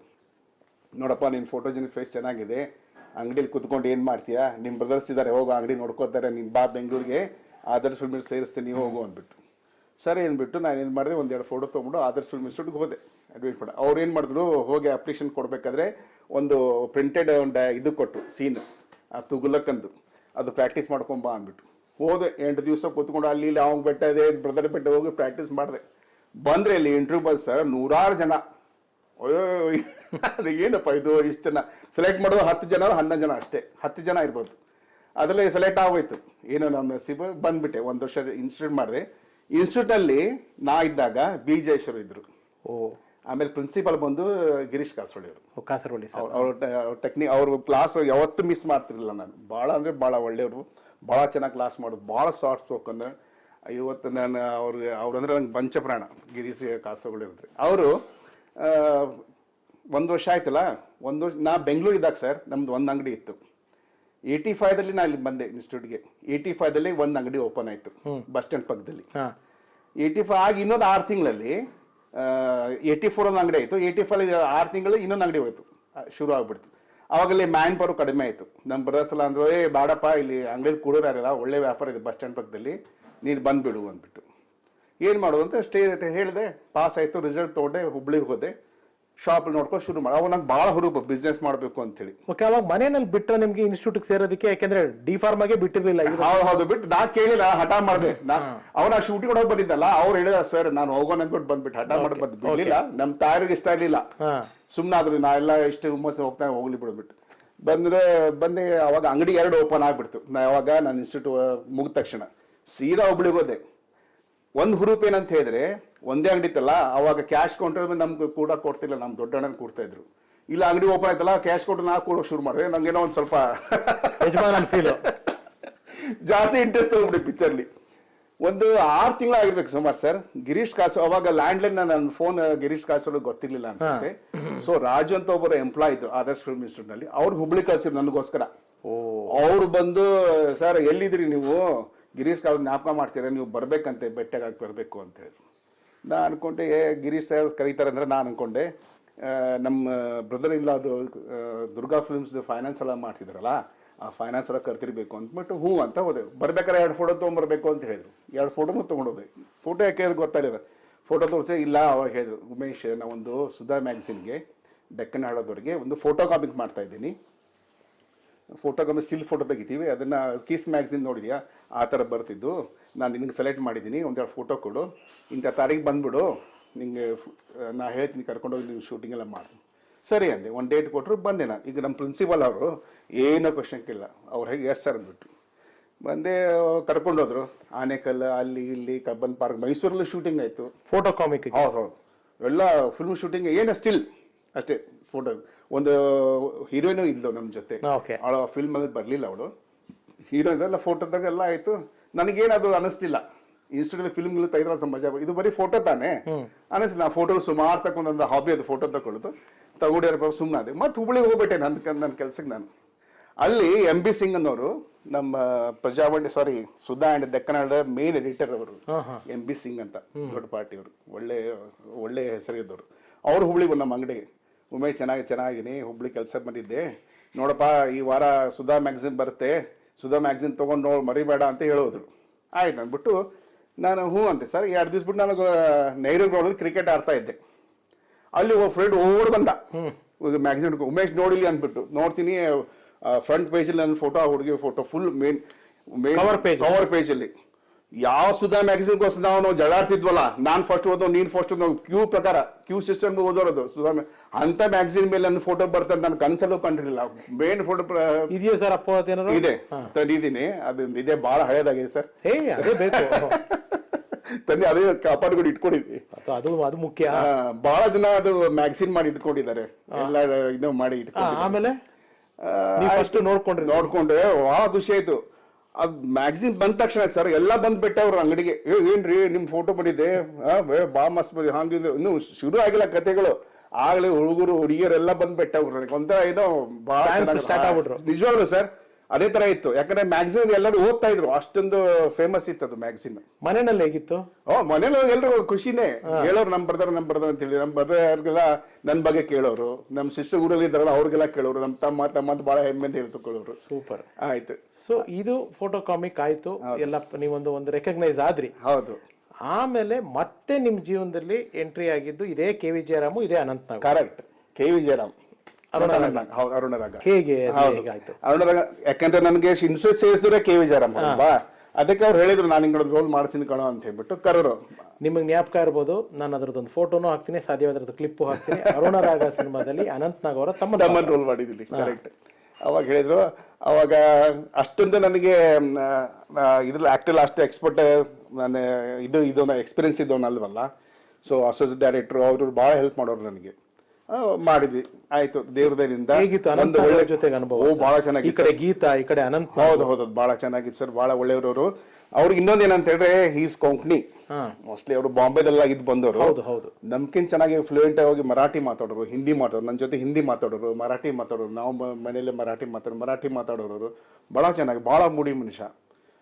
ಭಾಳ ನನಗೆ ಭಾಳ ರೆಸ್ಪೆಕ್ಟ್ ಕೊಡ್ತಾ ಇದ್ರು. ನಾನು ಹುಬ್ಳಿದ್ ಮರಿದೇನಲ್ಲ, ಭಾಳ ರೆಸ್ಪೆಕ್ಟ್ ಕೊಡ್ತಾ ಇದ್ರು. ಚೆನ್ನಾಗಿದ್ರು. ಏನ್ ಸೀನ್ ಮಾಡಿದ್ದು ನೀವು ಮೊದಲು, ಜ್ಞಾಪಕ ಇದೆಯಾ? ಫಸ್ಟ್ ಸೀನ್ ಅನಂತ್ನಾಗ್ ಜೊತೆ ಮಾಡಿದ್ದು. ಅನಂತ್ನಾಗ್ ಅವರು ಫಾರಿನ್ ಹೋಗಿರ್ತಾರೆ. ಫಾರಿನ್ ಹೋದ ಎಷ್ಟೋ ವರ್ಷದ ಮೇಲೆ ಬರ್ತಾರೆ. ಫಾರಿನ್ ಬಂದ್ರೆ ಅವ್ರಿಗೂ ನಮ್ಮ ಫ್ಯಾಮಿಲಿಗೂ ಟಚ್ ಇರೋದಿಲ್ಲ. ಏನೋ ಸಂದೇಶ ಈ ಕಡೆ ಆ ಕಡೆ ಹೋಗಿಲ್ಲ, ಆ ಕಡೆ ಬದಲು ತಂದೆ ತಾಯಿ ಪಾಪ ಹೆಸರು ತೀರ್ಕೊಂಡ್ಬಿಡ್ತಾರೆ. ಒಳಗೆ ಬಂದ ತಕ್ಷಣ ತಂದೆ ತಾಯಿ ಫೋಟೋ ನೋಡ್ಬಿಟ್ಟು ಕಣ್ಣೀರು ಹಾಕ್ತಿರ್ತಾರೆ. ನನಗೆ ಭಾಳ ಸಿಟ್ಟು, ಇವನು ತಂದೆ ಸತ್ತಾಗೋಬರ್ಲಿಲ್ಲ, ತಾಯಿ ಸತ್ತಾಗೋಬರ್ಲಿಲ್ಲ, ಈಗೆಲ್ಲ ಆದ್ಮೇಲೆ ಬನ್ನಿ ನಾನು ಅಂದ್ಬಿಟ್ಟು ಅವ್ರ ಜೊತೆ ಡೈಲಾಗ್ ಇದೆ. ಅದೇ ಫಸ್ಟ್ ಸೀನ್ ಅಂತ ಅನಂತ್ನಾಗ್ ಜೊತೆ. ಅದೇ ಕಷ್ಟವಾಗಿರೋ ಸೀನ್. ಹೌದು. ಹಣದ ಆಸೆ ಒಳಗಾಗಿ ತಂದೆ ತಾಯಿಗಳನ್ನ ಧಿಕ್ಕರಿಸೋದವನಿಗೆ ತಮ್ಮನ ಗುರುತು ಹ್ಯಾಕ್ ಸಿಗ್ಬೇಕು. ಅರುಣರಾಗ ಆಯ್ತು. ಅರುಣರಾಗ ಆದ್ಮೇಲೆ ಯಾವ್ದು ನೆಕ್ಸ್ಟ್ ಮಾಡಿ ಸಿನಿಮಾ? ಅರುಣರಾಗ ರಿಲೀಸ್ ಆದ ತಕ್ಷಣನೇ ಸರ್ ನಂಗೊಂದು ಹೀರೋ ರೋಲ್ ಬಂತು. ಇಮಿಡಿಯೇಟ್. ಅವಾಗ ಹುಬ್ಳಿಗೆ ಹೋಗಿ ಅರುಣ ಮುಗಿದ ತಕ್ಷಣ ನಾನು ಹುಬ್ಳಿಗೆ ಹೋಗ್ಬಿಟ್ಟು ನಮ್ಮ 5 ಶಾಪ್ಸ್ ಇತ್ತಲ್ಲ, ಎಲ್ಲಾ ಲೇಬರ್ಸ್ಗೂ ಒಂದ್ ದಿವಸ ಅಂಗಡಿ ಎಲ್ಲ ಕ್ಲೋಸ್ ಮಾಡಿ ಎಲ್ಲಾ ಶಕ್ತಿ ಟಾಕೀಸ್ಗೆ ಎಲ್ರಿಗೂ ಒಂದು 50 ಟಿಕೆಟ್ 60 ಟಿಕೆಟ್ ಖರೀದಿ ಮಾಡಿದ್ ನಾನು. ಫ್ರೀ ಆಗಿ ನೋಡೋದು ಬೇಡ ಅಂದ್ಬಿಟ್ಟು ನಾವು ಎಲ್ಲ ಕರ್ಕೊಂಡು ಹೋಗ್ಬಿಟ್ಟು ಶಕ್ತಿ ಥಿಯೇಟರ್ ಅಲ್ಲಿ ಪಿಕ್ಚರ್ ನೋಡಿದ್ವಿ. ಅಷ್ಟು ಖುಷಿ ಎಲ್ಲಾರ್ಗು. ಅಂಗಡಿ ಹೌದೌದು, ಅಂಗಡಿ ಬಂದ ಆ ದಿವಸ ನಾವು ಒಳ್ಳೆ ಅಂಗಡಿ ಅಷ್ಟೇ ಎಲ್ಲ ಅಂಗಡಿ ಬಂದ್ ಮಾಡ್ಕೊಂಡು ಹೋಗ್ಬಿಟ್ಟಿದ್ವಿ.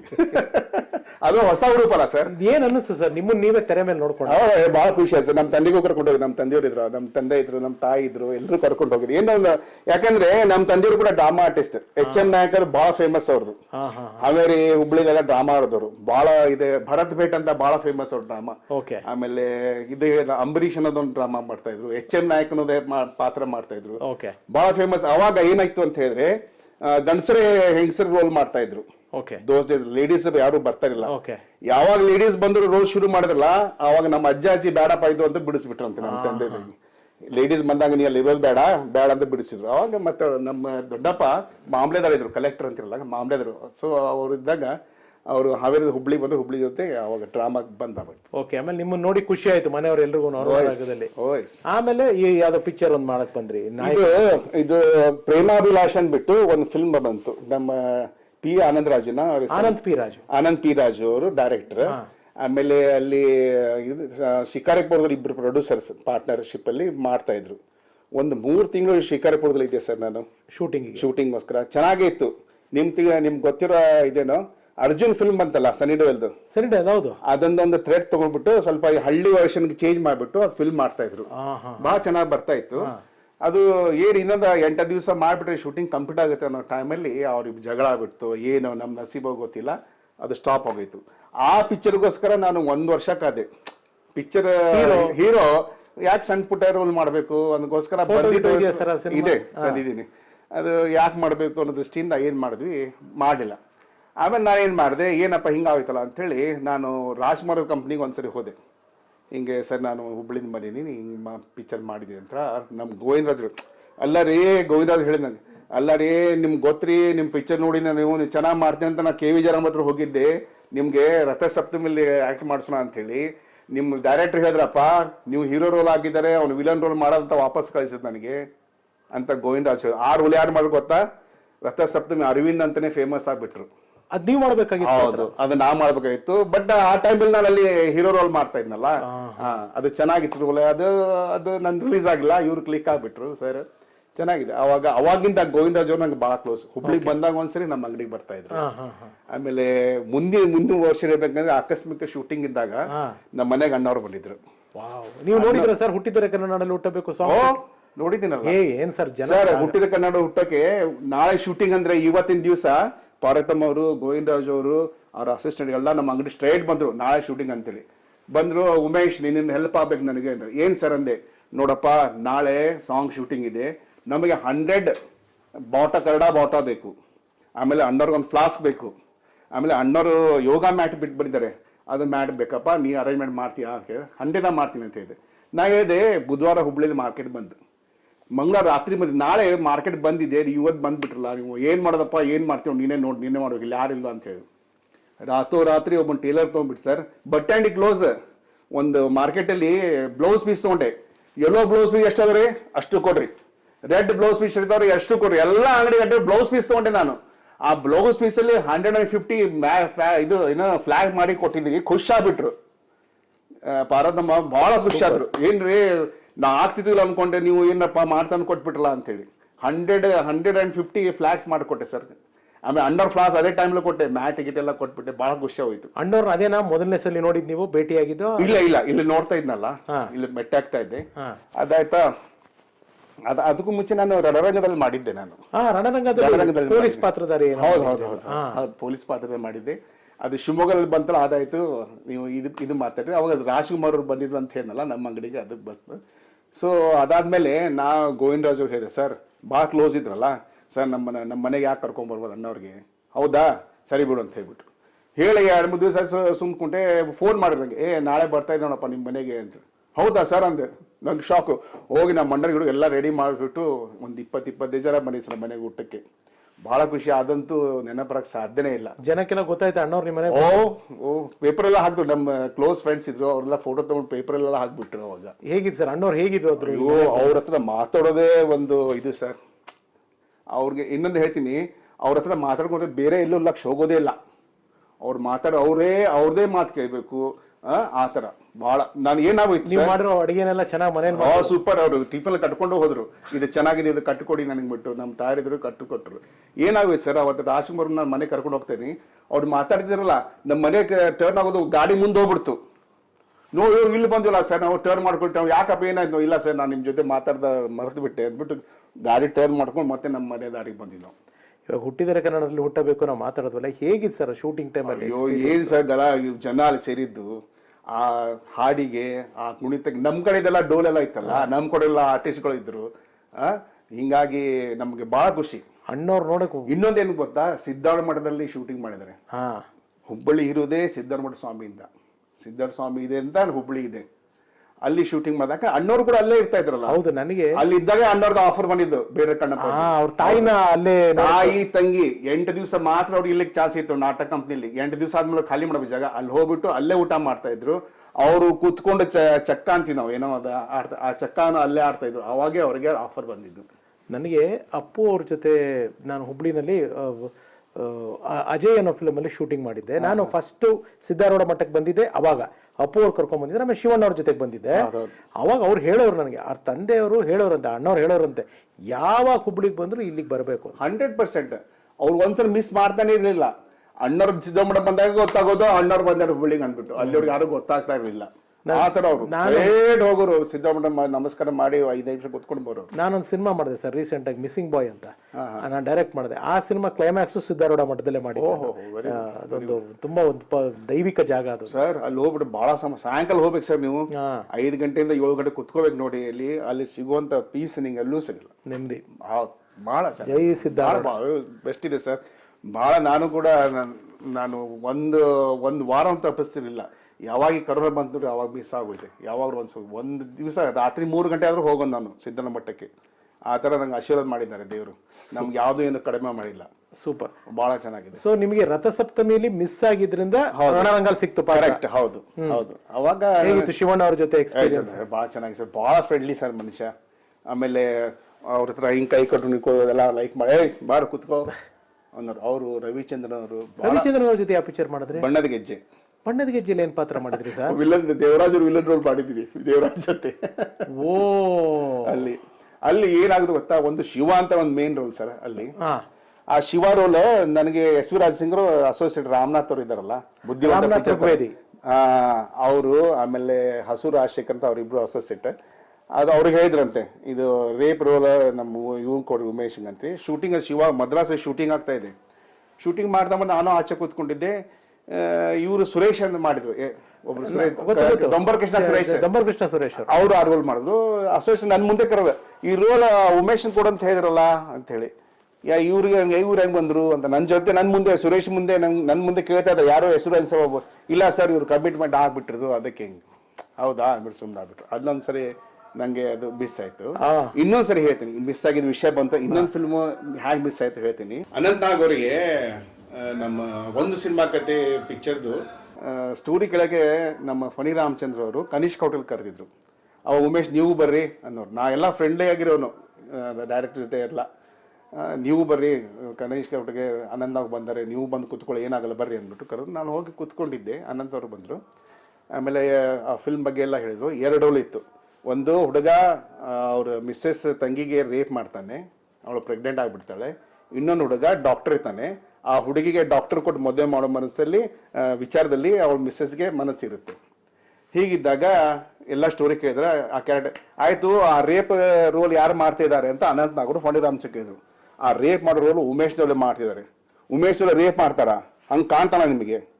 ಅವ್ನ ಮುಖದಲ್ಲಿ ಅನಿಸುತ್ತೇನ್ರಿ, ಅವ್ನು ರೇಪ್ ಮಾಡೋ ಮುಖ ತೆಗಿದ್ರೆ ಬೇರೆ ಮಾಡ್ರಿ ಅಂದ್ಬಿಟ್ಟು ನನಗೆ ಡಾಕ್ಟರ್ ಕೊಡಿಸಿ ಯಾರೋ ಪ್ರಕಾಶ್ ಸುಂದರ್ಗೆ ಆ ರೇಪ್ ಮಾಡೋ ಇದು ರೋಲ್ ಕೊಡಿಸಿದ್ರು, ರೇಪ್ ಮಾಡೋದು.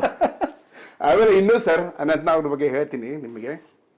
ಯಾವ ಹಿಂಗೆ ಇಲ್ಲ ಸೀನ್ ಇದ್ದಾಗ ನಂಗೆ ಹೇಳೋರು, ಬಾಯಲ್ಲಿ ಅಂದ್ಕರು ಅನಂತ್ ನಾಗ್, ನೋಡಪ್ಪ ನೀನು ಭಾಳ ಇನ್ನೋಸೆಂಟ್ ಇದೆಯಾ, ಈ ಫಿಲ್ಮ್ ಇಂಡಸ್ಟ್ರಿ ನಿಂಗೆ ಸರಿ ಆಗೋಲ್ಲ, ಎಲ್ಲ ಟೋಪಿ ಹಾಕಿದವ್ರು, ಸುಮ್ಮನೆ ನೀವು ಹುಬ್ಳಿ ವ್ಯಾಪಾರ ಮಾಡೋ ಹೋಗಂದ್ರು. ಒಂದ್ಸರಿ ಹಿಂಗೆ ಅಂದ್ಬಿಟ್ಟು ನನಗೆ ಡೈರೆಕ್ಟ್ ಆಗಿ ಅವೇನು ನನ್ನಲ್ಲಿ ಏನು ನೋಡಿದ್ರೆ ಏನೋ ಗೊತ್ತಿಲ್ಲ, ನಂಗೆ ಡೈರೆಕ್ಟ್ ಆಗಿಬಿಟ್ಟು ತಮ್ಮ ಬಾಯಲ್ಲಿ ನಿನಗೆ ಇದೆಲ್ಲ ವರ್ಕೌಟ್ ಆಗಲ್ಲಪ್ಪ, ಬೇಡಪ್ಪ, ನೀವು ಹೋಗಿ ಹುಬ್ಳಿದ ವ್ಯಾಪಾರ ಮಾಡು ಅಂದ್ಬಿಟ್ರು. ಬಣ್ಣದ ಗೆಜ್ಜೆ ರವಿಚಂದ್ರನ್ ಅವ್ರ ಜೊತೆಗೆ ಏನಾದ್ರು ಜ್ಞಾಪಕ ಇದೆಯಾ? ರವಿ ಸರ್ ಜೊತೆ ಏನೋ ಒಂದು ಸೀನ್ಗಳು ಮಾಡಿದೀನಿ ಸರ್, ಅಷ್ಟು ಜ್ಞಾಪಕ ಇಲ್ಲ. ಭಾಳ ದೇವರಾಜ್ ಜೊತೆ ಒಬ್ಬನಿಗೆ ಇದು ಪೆಟ್ರೋಲ್ ಹಾಕಿ ಸುಟ್ಟಿದ್ದಾರೆ, ಅಲ್ಲಿದ್ದೆ ನಾನು. ನಾಗಾರ್ಜುನ ಜೊತೆನೂ ಮಾಡಿದ್ದೀನಿ ಮದ್ರಾಸದಲ್ಲಿ, ಪ್ರೇಮ ಯುದ್ಧಂ. ಕರೆಕ್ಟ್ ಪ್ರೇಮ ಯುದ್ಧದಲ್ಲಿ ಅಂಬಲ ಇದ್ರು. ಅವಾಗ ಅವ್ರಿಬ್ರು ಲವ್ ನಡೀತಾ ಇತ್ತು ಅವಾಗ ನಾವಿದ್ದಾಗ, ಆ ಟೈಮಲ್ಲಿ. ಓಕೆ, ಆಮೇಲೆ ಇನ್ಯಾವ ಪಿಕ್ಚರ್ ಮಾಡಿದ್ರಿ ಸರ್? ಸರ್ ಈಗ ಜ್ಞಾಪಕ ಮಾಡ್ಕೊಂಡು ನೋಡಿ, ಫಸ್ಟ್ ಫಿಲ್ಮ್ ಅನುರಾದಾಗ, ಆಮೇಲೆ ಇವಳೆ ಅಂತ ಹೆಂಡತಿ, ಜೈಬೇರಿ, ಆಮೇಲೆ ಗೌರಿ ಗಣೇಶನ್ ಮದುವೆ, ಒಂದು ಸಿನಿಮಾ ಕತೆ, ಆಮೇಲೆ ಸಿಡುಕ ಬೇಡ ಸಿಂಗಾರಿ, ರಣಚಂಡಿ, ಪುಟ್ಟರಾಜ ಗವಾಯಿಗಳು, ಬನಶಂಕರಿ ಮಾತಾ, ಸುಮಾರು ಪಿಕ್ಚರ್ ಮಾಡಿ. ಮುದ್ದುರಾಜ್ ಅವರು ನಿಮ್ಗೆ ಒಳ್ಳೊಳ್ಳೆ ಪಾತ್ರಗಳನ್ನ ಕರೆಕ್ಟ್ ಇಲ್ಲ ಕೇಳಿ ಹೇಳ್ತೀನಿ. ಜಿ.ಕೆ. ಮುದ್ದುರಾಜ್ ಅವರು ಮುದುರಿದ ತಾವಳಿತಲ್ಲಿ ಅಸೋಸಿಯೇಟ್ ಡೈರೆಕ್ಟರ್, ಯಾರಿಗೆ? ಜಯರಾಮ್ ಸರ್ಗೆ. ಅವಾಗಿಂದ ನನ್ನ ಫ್ರೆಂಡ್ ಅವರು. ಫಿಲ್ಮ್ ಇಂಡಸ್ಟ್ರಿ ಬಂದಾಗ ಶೂಟಿಂಗ್ ನೋಡಕ್ ಬಂದೆ ಅಂತ ಹೇಳಿದ್ನಲ್ಲ, ಅವಾಗ ಕೆ.ಇ. ಜಯರಾಮ್ ಅವರಿಗೆ ಜಿ.ಕೆ. ಮುದ್ದುರಾಜ್ ಅವರು ಅಸೋಸಿಯೇಟ್. ಹೌದು, ಅವಾಗ ನಂದು ಅವ್ರದ್ದು ಫ್ರೆಂಡ್ಶಿಪ್. ಮುದುರಿದ ತಾವಳಿತ್ತು, ಅರುಣರಾಗದಲ್ಲಿ ಫಸ್ಟ್ ಫಿಲ್ಮ್ ಮಾಡ್ದ, ಅರುಣರಾಗದಲ್ಲೂ ಅಸೋಸಿಯೇಟ್ ಅವರೇ. ಹೌದಾ, ಹಿಂಗೆ ಫ್ರೆಂಡ್ಶಿಪ್ ಇತ್ತು. ನಾನೇನೋ ಅವ್ರಿಗೆ ಪ್ರಾಮಿಸ್ ಮಾಡ್ಬಿಟ್ಟೆ, ಸರ್ ಒಂದ್ ದಿವಸ ನಾವು ಸೇರಿ ಪಿಕ್ಚರ್ ಮಾಡೋಣ, ಫಿಲ್ಮ್ ಪ್ರೊಡ್ಯೂಸ್ ಮಾಡೋಣ ಅಂದ್ಬಿಟ್ಟು.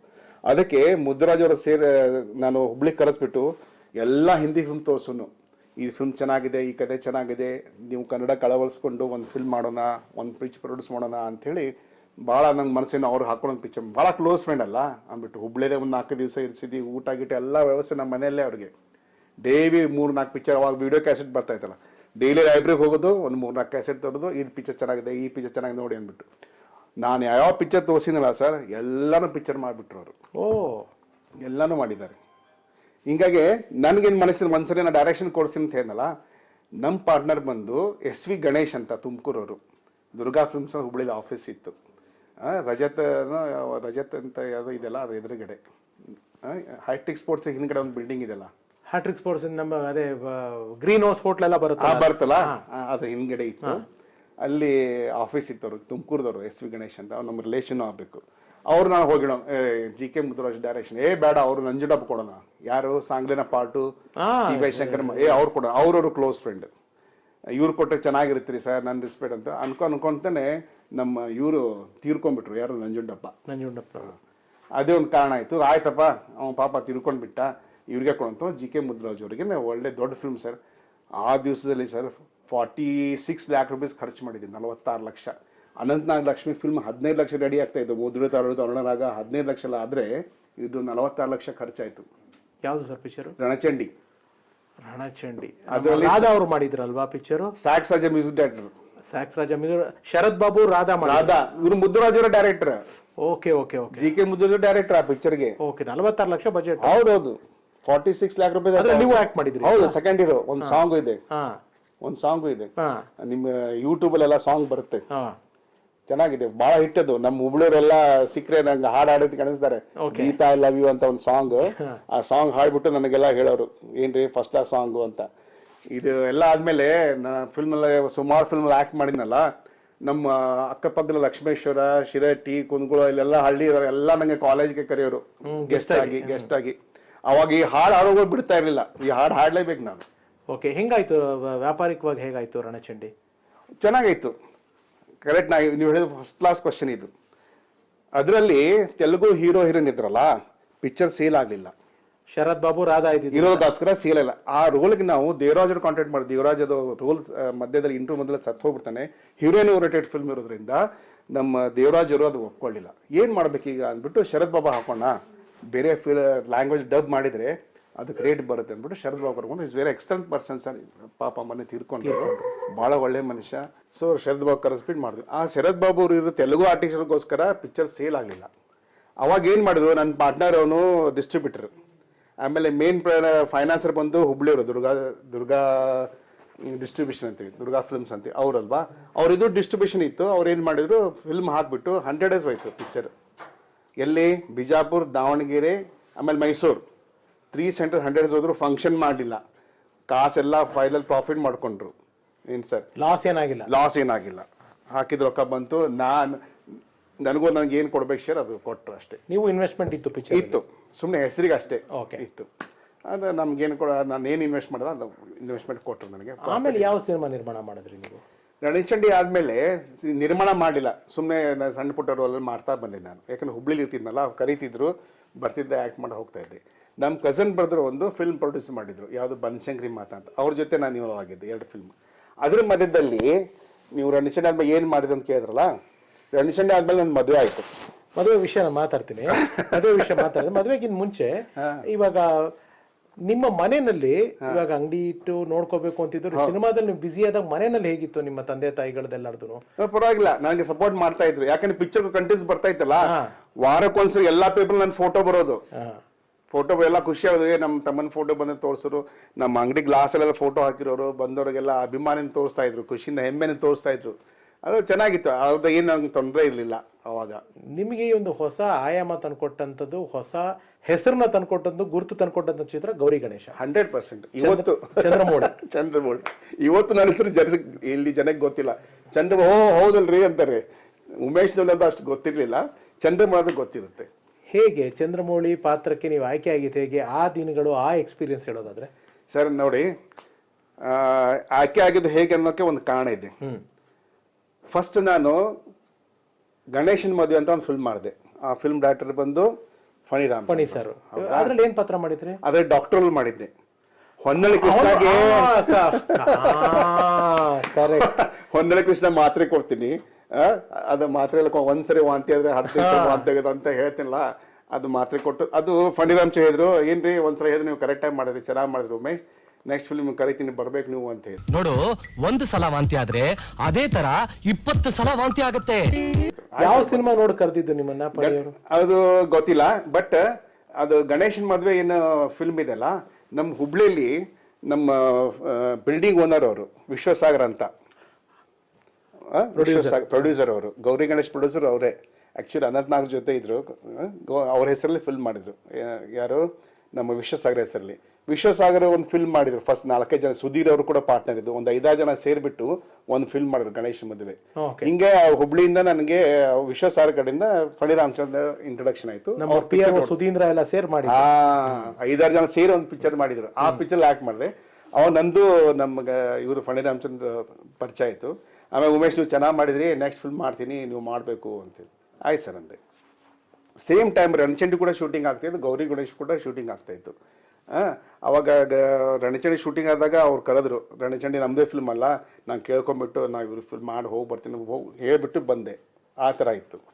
ಗೌರಿ ಗಣೇಶನ ನೀವು ಹೇಗೆ ಬಂದ್ರಲ್ಲ, ಕಾರಣ ಅಂದರೆ ಇದೆ, ನಮ್ಮ ಗಣೇಶನ ಮೊದಲೇ ಚೆನ್ನಾಗಿ ಮಾಡಿದ್ಬಿಟ್ಟು ಅವ್ರು ಹೇಳಿದ್ರು. ಗೌರಿ ಗಣೇಶ ಮಾಡಿದ ತಕ್ಷಣ ಏನು ಹೇಳಿದ್ರು ಫಣಿರಾಮಚಂದ್ರು, ಉಮೇಶ್ ನೆಕ್ಸ್ಟ್ ಪಿಕ್ಚರ್ ಮಾಡೋದು, ನಾನು ಯಾವ ಪಿಕ್ಚರ್ ಮಾಡ್ತೀನಿ ರೀ, ಆ ಪಿಕ್ಚರ್ ನೀವು ಮಾಡ್ಬೇಕ್ರಿ, ಅದೇನೇನೋ ಗೊತ್ತಿಲ್ಲ ಆ ಥರ ಹೇಳಿದ್ರು ನನಗೆ. ನಾ ಮಾಡೋ ಪಿಕ್ಚರ್ ನೀನು ಮಾಡಬೇಕಪ್ಪ ಅಂತೇಳಿ 3 ಪಿಕ್ಚರು ಕರೆದ್ರು ಅವರು. ಆಮೇಲೆ ಜಗ್ಗೇಶ್ ಒಂದು ಯಾವುದೋ ಪಿಕ್ಚರ್ ಮಾಡಿದ್ರು, ಅದಾಗ ನಾವು ಬರಲಿಲ್ಲ. ಅದು ಏನಾಗಿ ಕಾರಣ ಮಿಸ್ ಆಯಿತೋ ಎಲ್ಲ ನಂಗೆ ಸುಟೇಬಲ್ ಗೊತ್ತಿಲ್ಲ. ಫಣಿ ರಾಮಚಂದ್ರ ಜೊತೆ ಗೌರಿ ಗಣೇಶನ ಮದುವೆ ಒಂದು ಸಿನಿಮಾ ಗತೆ 3 ಫಿಲ್ಮ್ ಮಾಡಿದೆ. 3 ಫಿಲ್ಮಲ್ಲೂ ನಮ್ಮ ಅನಂತ್ ನಾಗ್ ಅವರು ಇದ್ದರು. ಓಕೆ, ಗೌರಿ ಗಣೇಶ ಜ್ಞಾಪಕ ಇದೆಯಾ ಏನಾದ್ರು ಎಕ್ಸ್ಪೀರಿಯನ್ಸ್ ಶೂಟಿಂಗ್ದು? ಅಲ್ಲಿ ನಿಮ್ಮ ಮದುವೆ ಅಂತ ಬರ್ತೀವಿ, ಫಸ್ಟ್ ಮೀಟ್ ಮಾಡ್ತೀರಾ ಶ್ರುತಿ ಅವ್ರನ್ನ? ಹೌದು, ಹೋಗಿದೆಯಲ್ಲ. ಆ ಮೆಮೊರಿಗಳೇನಾದ್ರು? ಒಂದು ಮಾತು ಹೇಳ ಸರ್, ಫಣಿ ರಾಮಚಂದ್ರ ಒಂದು ಡೈರೆಕ್ಷನ್ ಏನಪ್ಪ ಅಂತ ಹೇಳಿದ್ರೆ, ನನಗೆ ಹಿಂಗೆ ಕೈ ಮಾಡಬೇಡ, ಅದು ಹಿಂಗೆ ಮಾಡಲ್ಲ. ಏನು ಹೇಳಿದ್ರೆ ಗೊತ್ತಾ ನನಗೆ, ಉಮೇಶ್ ನೀ ಏನು ಕಾರ್ ತೊಗೊಂಡ್ಬರ್ತೀಯಾ, ಏನು ಡ್ರೆಸ್ ಹಾಕಿ, ಹುಬ್ಳಿ ನಮ್ಮ ಅಂಗಡಿ ಇತ್ತಲ್ಲ, ಒಳ್ಳೆ ಡ್ರೆಸ್ ಹಾಕೊಂಡು ಬರೋ. ನಾನು ಫಸ್ಟ್ ಕ್ಲಾಸ್ ಬಾಂಬೆನ ತರಿಸ್ತಾ ಇದ್ದೆ ಡ್ರೆಸ್ಗಳೆಲ್ಲ. ನಾನು ಹಾಕಿ ಶರ್ಟ್ ನೋಡಿ ಎಲ್ಲರೂ ನೋಡ್ತಾಂಡ್ರು, ಇವನ್ ರಾಜ್ಕುಮಾರ್ ಕೂಡ. ನಾನು ಬ್ಲ್ಯಾಕ್ ಶರ್ಟ್ ಒಳಗಡೆ ನೆಟ್ ಇರೋ ಶರ್ಟ್ ಹಾಕಿದ್ದೆ. ಅವ ನನಗೆ ನೋಡ್ಬಿಟ್ಟು ನೋಡ್ತಾ ಇದ್ದೆ. ನಾನೇ ಹೋಗಿ ಬೆಟ್ಟ ಅದೇ ಸರ್ ಶರ್ಟ್ ಚೆನ್ನಾಗಿದೆಯಪ್ಪ ನಿಂದು ಅಂತ ಹೇಳಿದ್ರು ಅಣ್ಣವರು. ಆ ಥರ ಶರ್ಟ್ ಹಾಕೊಂಡ್ಬರ್ತಾರೆ. ಕಾರ್ ನಮ್ಮ ರಿಲೇಟಿವ್ ಇದ್ರಲ್ಲ, ನಮ್ಮ ಭಾವ ಇದ್ರು, ಅವ್ರ ಭಾವನ ಕಾರ್ ತೊಗೊಂಡು ಹೋಗ್ತಾ ಇದ್ದೀನಿ ನಾನು. ಅವಾಗ ನನಗೆ ಒಂದು ಮಾತು ಹೇಳಿದ್ರು ಫಣಿ ರಾಮಚಂದ್ರ, ಉಮೇಶ್ ಒಂದು ಕ್ಯಾರೆಕ್ಟರ್ ಇದೆ, ಅದು ನೀನು ಹೇಗೆ ನಿನ್ನ ಸ್ಟೈಲು, ನೀ ಏನು ಒಳ್ಳೊಳ್ಳೆ ಬಟ್ಟೆ ಹಾಕೋತೀಯ ಇದು ಬರ್ತೀಯ, ಅದೇ ಥರ ಬೇಕಪ್ಪ, ನೀ ಹೆಂಗೆ ಮಾಡ್ತೀಯ ಮಾಡೋರು ಅಂತೇಳಿ ನನಗೆ ಫ್ರೀ ಬಿಟ್ಬಿಟ್ರು. ಆರಾಮಾಗಿ ಖುಷಿಯಾಗಿ ಮಾಡಿದೆ. ಅದೇನು ಜನಕ್ಕೆ ಲೈಕ್ ಆಗ್ಬಿಡ್ತೀವಿ. ರಿಸ್ಟ್ರಿಕ್ಷನ್ಸ್ ಇರಲಿಲ್ಲ. ಕೆಲವೊಬ್ರು ನಾ ಹಿಂಗೆ ಕೈ ಮಾಡಿ ಮಾತಾಡ್ತೀನಲ್ಲ, ಕೈ ಮಾಡಿಬಿಡ್ರಿ, ಏನು ಕೈ ಮಾಡ್ತೀರಿ ನೀವು, ಹಾಗೆಲ್ಲ ಮಾಡಬೇಡ್ರಿ ನೀವು. ಒಬ್ರು ಡೈರೆಕ್ಟ್ ಹೇಳ್ತಿರ್ಲಿಲ್ಲ, ಬರೀ ಭಾಳ ಕೈ ಯೂಸ್ ಮಾಡ್ತೀರಿ ನೀವು, ಮಾಡಬೇಡ್ರಿ ಹಂಗೆ. ಅವ್ರು ಹಂಗಲ್ಲ, ನೀ ಏನು ಮಾಡ್ತೀಯ ಮಾಡಪ್ಪ, ಹಿಂಗೆ ಡೈಲಾಗ್ ನೀವು ಕರೆಕ್ಟಾಗಿ ಮಾಡಿದ್ರೆ ಸಾಕು. ಮಾಡಿದ್ರು ನನಗೆ ಚೆನ್ನಾಗಿ ಬಂದಿದೆಯಪ್ಪ ಅಂತ ಹೇಳ್ಬಿಟ್ರು. ಜನನು ಅದು ಲೈಕ್ ಮಾಡಿದ್ರು. ನನ್ನ ಹೆಸರು ಚಂದ್ರಮೌಳಿ ಅಂತ. ಸೊ ಹೆಂಗಿತ್ತು ಗೌರಿ ಗಣೇಶ ರಿಲೀಸ್ ಆದ್ಮೇಲೆ ನಿಮ್ಗೆ? ಏನ್ ಸರ್ ಕೇಳ್ಬೇಕಾ, ಅಂಗಡಿಗಳೆಲ್ಲ ಮಾಲೆ ತಗೊಂಡ್ಬರೋರು, ಬೆಟ್ಟ ಬರೋರು, ಫೋಟೋ ತಗೋ. ಇನ್ನೊಂದ್ಸಲ ಏನಾಗ್ತಿತ್ತು, ಅಂಗಡಿ ಹುಬ್ಳಿಗೆ ಬಂದ್ರಂದ್ರೆ ಜನ ಸುಮ್ನೆ ಬಂದು ಬಟ್ಟೆ ತಗೊಂಡು ಡ್ರಾಮಾ ಮಾಡೋರು ಹುಡುಗಿಯರೆಲ್ಲ. ಆ ಶರ್ಟ್ ತೋರಿಸ್ರಿ, ಈ ಶರ್ಟ್ ತೋರಿಸ್ರಿ ಅಂದ್ರೆ ನಾ ಹೇಳ್ತೀನಿ, ಹುಡುಗ ಏನ್ರಿ ಎಷ್ಟು ತೋರಿಸಿದ್ರು ಅದು ತೋರಿಸ್ರಿ ಅಂತೀರಿ. ಏನ ಇಲ್ಲಪ್ಪ, ನಾ ಬಟ್ಟೆ ತಗೊಂಡು ನಿಮ್ಮ ಸಾಕು ಬನ್ನಿ ತಗೊಂಡು ನೋಡ್ಬಿಟ್ಟು ಖುಷಿ ಓಡೋಗ್ಬಿಟ್ಟು ಆ ಥರ ಎಲ್ಲ ಮಾಡ್ರು. ಅವಾಗ ಹುಡುಗಿರು ಅಷ್ಟೊಂದು ಡೈರೆಕ್ಟ್ ಆಗಿ ಇದು ಮಾಡೋಕೆ ಮನಸ್ಸಿಲ್ಲ, ಮುಜುಗರ ಪಟ್ಕೊಂಡು ಮಾಡ್ತಿದ್ರು. ಎಲ್ಲ ಹೊರಗಡೆ ಬಂದು ಕೈ ಮಾಡೋಗ್ಬೋದು, ಎಲ್ಲ ಮಾಡ್ತಾ ಇದ್ರು. ಸೂಪರ್. ಎಸ್ ಸರ್, ಮದುವೆ ನೀವಾಗ್ಲೇ ಮಾತಾಡೋದಕ್ಕೆ ಬಂದ್ರಿ. ಹೌದು. ಯಾವಾಗ ನಮ್ಮ ಉಮೇಶ್ ಅವ್ರ ಮದುವೆ ಆಗಿದೆ? 92 ಮದುವೆ ಆಯ್ತು ಸರ್ ನಂದು. ಓಕೆ, 92 ಮದುವೆ ಆಯ್ತು. ಮೇಡಮ್ ಅವರು ಎಲ್ಲಿರೋ? ಬೆಂಗಳೂರವರೇ. ಅರೇಂಜ್ ಕಮ್ ಲವ್ ಮ್ಯಾರೇಜ್ ಅನ್ಕೊಳ್ಳಿ, ಪರವಾಗಿಲ್ಲ. ಲವ್ ಕಮ್ ಅರೇಂಜ್ ಸಾರಿ. ಎಲ್ಲಿ ಮೇಡಮ್ ನಾನು ನೋಡಿದ್ದೆ ಫಸ್ಟ್? ನಾವು ಬೆಂಗಳೂರಲ್ಲಿ ನಮ್ಮ ರಿಲೇಷನ್ ಆಗಿದ್ದು. ಆಮೇಲೆ 92 ಮದುವೆ ಆಯ್ತಲ್ಲ, 92 ಮದುವೆ ಆದ ತಕ್ಷಣ ಸರ್ ಫಿಲ್ಮ್ ಲೈಲೆನ್ಸ್ ಕಡಿಮೆ ಆಯಿತು. ನಮ್ಮ ತಾಯಿಯವ್ರು ಹೇಳಿದ್ರು ನನಗೆ, ನೋಡಪ್ಪ ಮದುವೆ ಅವ್ರಿಗೂ ಮಾಡಪ್ಪ, ಆಮೇಲೆ ಸರಿ ಅನ್ಸಲ್ಲೋ ಅಂತಾರೆ ಪದೇ ಹೇಳ್ತಾ ಇದ್ರು. ಆದರೂ ನನ್ನ ಪಿಕ್ಚರ್ ಮಾಡ್ತಿದ್ದೆ. ಬಟ್ ನಾ ಏನು ವಿಚಾರ ಮಾಡಿದೆ ಅಂತ ಹೇಳಿದ್ರೆ, ಇಷ್ಟೊಂದು ಜನ ಪರಿಚಯ ಇದ್ದಾರೆ ನನಗೆ, ಇಷ್ಟು ಡೈರೆಕ್ಟರ್ ಪರಿಚಯ ಇದ್ದಾರೆ, ಇಷ್ಟು ಆರ್ಟಿಸ್ಟ್ ಪರಿಚಯ, ಏನೋ ಒಂದು ಸದುಪಯೋಗ ಪಡ್ಕೊಳ್ಳೋಣ ಅನ್ನೋದು ಮನಸ್ಸಲ್ಲಿ ನನಗೆ ಇತ್ತು. ಸೊ ಏನು ಮಾಡಿದೆ, ಹುಬ್ಳಿಯಲ್ಲಿ ಇದ್ಕೊಂಡು ಸ್ವಲ್ಪ ಈ ಡೈರೆಕ್ಟರ್ಗಳ ಪರಿಚಯದಾಗೆಲ್ಲ ಸ್ವಲ್ಪ ಫೈನಾನ್ಸ್ ಮಾಡ್ತಾಯಿದ್ದೆ. ಯಾರ ಥ್ರೂ ನಮ್ಮ ಎಸ್ ಯು ಗಣೇಶ್ ಅಂತಿದ್ರಲ್ಲ ಅವ್ರ ಹತ್ರ ಸೇರಿಕೊಂಡು ಅವ್ರಿಗೂ ಕೊಡ್ತಿದ್ದೆ, ಫೈನಾನ್ಸ್ ಮಾಡ್ತಾಯಿದ್ದೆ. ಸ್ವಲ್ಪ ಫೈನಾನ್ಸ್ ಮಾಡಿ 1 ಲಕ್ಷ 2 ಲಕ್ಷ 3 ಲಕ್ಷ ಹಿಂಗೆ ಮಾಡ್ತಿದ್ದೆ ಸರ್. ಅವಾಗ ಅದು ದೊಡ್ಡ ಅಮೌಂಟ್ ಇತ್ತು. ತುಂಬ ದೊಡ್ಡ ಅಮೌಂಟ್. ಇವತ್ತಿಗೂ ದೊಡ್ಡ ಅಮೌಂಟೇ ಸರ್. ಹಾಂ, ಒಂದು ಸರಿ ಏನಾಯಿತು, ನಮ್ಮ ಸುನಿಲ್ ಕುಮಾರ್ ದೇಸಾಯಿ ಅವರು ನಂಗೆ ಒಂದು ಫಿಲ್ಮಲ್ಲಿ ಕರೆದು ರೋಲ್ ಮಾಡಿಸಿದ್ರು. ಯಾವುದು, ಉತ್ಕರ್ಷದಲ್ಲಿ ಹಾಲಿಡೇ ಹೋಟೆಲ್ ಮ್ಯಾನೇಜರ್ ಆಗಿದ್ದೆ ನಾನು. ಕರೆದಿದ್ರು. ಅವಾಗ ನನ್ನ ಫ್ರೆಂಡ್ ಆಗ್ಬಿಟ್ರು ಅವರು. ನಾವು ಆ ಕಡೆ ಇರೋಲ್ಲ, ಅವರು ಬಿಜಾಪುರದವರು. ಅವರು ರೊಟ್ಟಿ ಊಟ ಭಾಳ ಇಷ್ಟ ಅವ್ರಿಗೆ. ಆಮೇಲೆ ಹೇಳಿದರು, ಉಮೇಶ್ ಅವರು ಹಿಂಗಿದೆ, ನಾನು ಬೆಳೆದಿಂಗ್ ಪಿಕ್ಚರ್ ಮಾಡ್ತಾಯಿದ್ದೀನಿ, ಸ್ವಲ್ಪ ಹೆಲ್ಪ್ ಮಾಡಬೇಕು ಅಂತ. ಅವಾಗೆಲ್ಲ ಅವ್ರಿಗೆ ಹೆಲ್ಪ್ ಮಾಡ್ತಿದ್ದೆ ನಾನು. ಬೆಳೆದಿಂಗ್ ಬಾಳ ಇದ್ದಾಗ ಭಾಳ ಅಮೌಂಟ್ ಹೇಳಬಾರ್ದು. ನನ್ನ ಕಡೆ ಎಷ್ಟು ಮ್ಯಾಕ್ಸಿಮಮ್ ಆಗುತ್ತೆ ನನ್ನ ಅಮೌಂಟ್, ನಾನು ಸ್ವಂತ ದುಡಿದಿದ್ದು ಅಲ್ಲಿ ಇಲ್ಲಿ ಎಲ್ಲ ಸೇರಿಕೊಂಡು ಒಂದು ಒಳ್ಳೆ ಡೈರೆಕ್ಟ್ರಪ್ಪ ಇವ್ರಿಗೆ ಹೆಲ್ಪ್ ಮಾಡಬೇಕು ಅನ್ನೋ ದೃಷ್ಟಿಯಿಂದ ನಾನು ಅವ್ರಿಗೆ ಫೈನಾನ್ಸ್ ಮಾಡಿದೆ. ಆಮೇಲೆ ಏನಾಗೋಯ್ತು ಅಂತಂದರೆ, ಬೆಳೆದಿಂಗ್ ಬಾಲ ರಿಲೀಸ್ ಆಯ್ತಲ್ಲ, ಸಿಟಿಯಲ್ಲಿ ಹೋಯ್ತು ಸರ್, ಒಳ್ಳೆ ಸಿಟಿಲಿ ಹೋಯ್ತು. ಮಫ್ಸಲಲ್ಲಿ ಹಳ್ಳಿಗಳಿಗೆ ಓಡಲಿಲ್ಲ ಪಿಕ್ಚರ್. ಅವ್ರಿಗೆ ರೊಕ್ಕದ ಪ್ರಾಬ್ಲಮ್ ಬಂತು. ಯಾರು, ಸುನಿಲ್ ದೇಸಾಯಿ ಒಳ್ಳೆ ಮನುಷ್ಯ, ಭಾಳ ಅಮೌಂಟ್ ಏನಾಗ್ಬಿಟ್ಟು, ಅದು ಏನು ಅಮೌಂಟ್ ನಾನು ಕೊಟ್ಟಿದ್ನಲ್ಲ, ಅದು ಅಮೌಂಟ್ ಹೊಳ್ಳೆ ಬರೋಕ್ಕೆ ಒಂದು 10 ವರ್ಷ ಆಯಿತು. ಆವಾಗ 10 ವರ್ಷ ಆದ ತಕ್ಷಣ ಏನು ಮಾಡಿಬಿಟ್ಟೆ ನಾನು, ಎಲ್ಲ ಆ್ಯಕ್ಟಿವಿಟೀಸ್ ಎಲ್ಲ ಅಮೌಂಟ್ ಸಿಕ್ಕಾಗ್ಬಿಡ್ತಲ್ಲ, ಬೇಡಪ್ಪ ಇದು ಸ್ವಲ್ಪ ನಾಲ್ಕು ಸರಿ ಅನ್ನಿಸ್ಬಿಟ್ಟು ನಾ ಎಲ್ಲ ಆ್ಯಕ್ಟಿವಿಟೀಸ್ ಸ್ಟಾಪ್ ಮಾಡಿಬಿಟ್ಟೆ. ಸೊ ಮದುವೆ ಬಗ್ಗೆ ಮಾತಾಡ್ತೀವಿ. ನಿಮ್ಮ ತಾಯಿಯವರು ಹೇಳಿದ್ರು, ಹೌದು ಮದುವೆ ಆದ ತಕ್ಷಣ ಮಾಡ್ಬೇಡ. ಹೌದು. ಸೊ ಮದುವೆಯ ಜೀವನ ಹೇಗಿತ್ತು ಮೇಡಮ್? ನಿಮ್ಮ ಜೀವನಕ್ಕೆ ಬಂದ ಮೇಲೆ ನಿಮ್ಮಲ್ಲಾದಂಥ ಬದಲಾವಣೆಗಳೇನು? ಬದಲಾವಣೆ ಏನಿಲ್ಲ ಸರ್, ಮದುವೆ ಆಯ್ತಲ್ಲ, ಸೊ ನಾ ಇದೆಲ್ಲ ಆ್ಯಕ್ಟಿವಿಟೀಸ್ ಬಂದ್ಮೇಲೆ ಫುಲ್ ಬಿಸ್ನೆಸ್ಸಲ್ಲಿ ಇನ್ವಾಲ್ವ್ ಆಗಿದ್ದೆ. ಆಮೇಲೆ ಈಗ ನನಗೆ ಒಂದು ಮಗ ಇದ್ದಾನೆ. ಈಗ ಅವನು ಜರ್ಮನಿ ಇದ್ದಾನೆ, ಕನಿಷ್ಕ್ ಅಂತ ನನ್ನ ಮಗನ ಹೆಸರು. ನಾವು ಇಸ್ 29 years. ಮಗಳು ಇದ್ದಾಳೆ, ಅವಳು ಹೋದ್ ಸೆಪ್ಟೆಂಬರ್ ಮೃಗನಯಿನಿ ಅಂತ ನನ್ನ ಮಗಳ ಹೆಸರು. ಮೃಗನಯಿನಿ ಹಂಗಂದ್ರೆ ಏನು ಸರ್? ಮೃಗನಯಿನಿ, ಜಿಂಕೆ ಕಂಡವಂತ ಅಂತ. ಮೃಗನಯಿನಿ, ಮೃಗನಯಿನಿ ಅದು ಮೃಗನಯಿನಿ ಅಂತ. ಅವಳು ಈಗ ಇಂಗ್ಲೆಂಡ್ ಹೋಗಿದ್ದಾಳೆ. ಅಲ್ಲಿ fashion innovation design innovation and brand management course ಮಾಡ್ತಿದ್ದಾಳೆ. ಅವಳು ರೋಬೋಟಿಕ್ಸ್ ಆ್ಯಂಡ್ ಇಂಜಿನಿಯರ್ ಕಲ್ತಿದ್ದು. ನನ್ನ ಮಗನು ಆಟೋಮೇಷನ್ ರೋಬೋಟಿಕ್ಸ್ ಕಲ್ತಿದ್ದು. ಅವ್ನು ಜರ್ಮಲ್ ಜಾಬ್ ಮಾಡ್ತಾನೆ. ಈಗ ಇವಳು ಇದು MS ಮಾಡಕ್ಕೆ ಹೋಗಿದ್ದಾರೆ. ಒಂದು ಕೋರ್ಸ್ ಆದ್ಮೇಲೆ ಅವಳು ಏನು ಜಾಬ್ ಮಾಡ್ತಾವೆ ಇನ್ನು ನೋಡ್ಬೇಕು. ಇನ್ನೂ ಮದುವೆ ಮಾಡಿಲ್ಲ ಮಕ್ಕಳು. ಸಿನಿಮಾ ಆಕ್ಟಿಂಗ್ ಎಲ್ಲ ಏನು ಇಂಟ್ರೆಸ್ಟ್ ಬಂದಿಲ್ಲ ಮಕ್ಕಳು? ಅವ್ರಿಗಿಲ್ಲ. ನಿಮ್ಮ ಸಿನಿಮಾಗಳು ನೋಡಿದಾರಾ? ನೋಡಿದ್ದಾರೆ. ಓಕೆ. ಆಮೇಲೆ ಇವಾಗ ನಿಮ್ಮ ಬಿಸ್ನೆಸ್ ಅಲ್ಲಿ ಮೇಡಮ್ ಅವರು ತುಂಬಾ ಹೆಲ್ಪ್ ಮಾಡ್ತಾರೆ? ಬರೀ ಅಂಗಡಿಲ್ಲ ಸರ್, ಮನೆಯಲ್ಲೂ ಕೂಡ. ನಮಗೆ ಭಾಳ ರಿಲೇಷನ್ಸ್ ಅಲ್ಲ, ಎಲ್ಲರೂ ನಮ್ಮ ಮನೆಗೆ ಬರ್ತಾರೆ. ನಮಗೆ ನಂದು ಇದು ಲಕ್ ಅದು. ಅವಳು ಭಾಳ ಚೆನ್ನಾಗಿ ನಮಗೆ ಎಷ್ಟು ಜನ ಗೆಸ್ಟ್ ಬಂದರು ಎಲ್ರಿಗೂ ಎಲ್ಲ ಗೆಸ್ಟ್ ನಮ್ಮ ಮನೆಗೆ ಬರ್ಬೇಕಂತ ಇಷ್ಟಪಡ್ತಾರೆ. ನನ್ನ ಮಿಸ್ಸಸ್ ಎಲ್ಲಿದ್ದಾರಲ್ಲ ಅಲ್ಲಿ ಹೋಗ್ಬೇಕು ಅವರು, ಆ ಥರ. ಅದು ಮೊದಲಿಂದ ಬಂದ್ಬಿಟ್ಟಿದೆ, ನಮಗೆ ನಡ್ಸ್ಕೊಂಡ್ ಬಂದ್ಬಿಟ್ಟಿದೆ. ಭಾಳ ಚೆನ್ನಾಗಿ. ನಾನಿಲ್ಲ ಅಂದರೆ ಅಂಗಡಿ ಎಲ್ಲ ಕರೆಕ್ಟಾಗಿ ಮೇಂಟೈನ್ ಮಾಡ್ತಾರೆ. ಆರ್ಡರ್ ಕೊಡ್ತಾಳೆ ಅವಳೇ, ಏನು ಬೇಕು ಏನೆಲ್ಲ ನೋಡ್ಬಿಟ್ಟು. ಅವ್ರಿಲ್ಲೂ ಇವಾಗ ಹೇಳಲ್ವಾ ಮತ್ತೆ ಸಿನಿಮಾಲ್ ಆಕ್ಟ್ ಮಾಡಿ ಅಂತೆಲ್ಲ ಏನು ಹೇಳಲ್ವ? ಅವ್ರು ಶುರು ಮಾಡ್ಕೊಂಡ್ರೆ ಮಾಡೋದು ಸಿಹಿಕಂಚಂದ್ರು ಹೇಳ್ಬಿಟ್ಟು ಫೋಟೋ ಕಳಿಸ್ರಿ ಅಂದ್ಬಿಟ್ಟು ಹೋಗ್ರಿ ಅಂದಿದ್ದಾರೆ. ಏನು ಮಾಡ್ತೀರಿ ನೋಡೋದ ಮುಂದೆ. ಓಕೆ. ಜನ ಎಲ್ಲ ಹೇಳ್ತಾರೆ ಮಾಡ್ರಿ, ನೀವು ಬಿಡಬಾರ್ದಾಗಿತ್ತು, ಒಂದು ಲೆವೆಲ್ ಬಂದು ನೀವು. ಬೇರೆ ನಿಮ್ಮ ಯಾವ್ದಾದ್ರು ಸಿನಿಮಾ ಜೀವನದ ಅನುಭವಗಳು, ಬೇರೆ ಯಾವ್ದಾದ್ರು ಜ್ಞಾಪಕ ಇರೋದು, ತುಂಬಾ ಕಾಡುವಂಥದ್ದು ಯಾವ್ದಾದ್ರು ಘಟನೆಗಳಿದ್ರೆ? ಇಲ್ಲ ಸರ್, ನಾ ಹೇಳಿದ್ನಲ್ಲ, ತುಂಬ ಕಾಡೋ ಘಟನೆ ಅಂದರೆ ನಾನು ವಾಪಸ್ ಹೋಗ್ಲಿಕ್ಕೆ ಕಾರಣ ಏನಪ್ಪ ಅಂದರೆ ನಾನು ಫೈನಾನ್ಷಿಯಲ್ ಸ್ವಲ್ಪ ನಾನು ಸ್ಟಕ್ ಆಗಿಬಿಟ್ನಲ್ಲ, ಅದು ಭಾಳ ಬೇಜಾರಾಗುತ್ತೆ.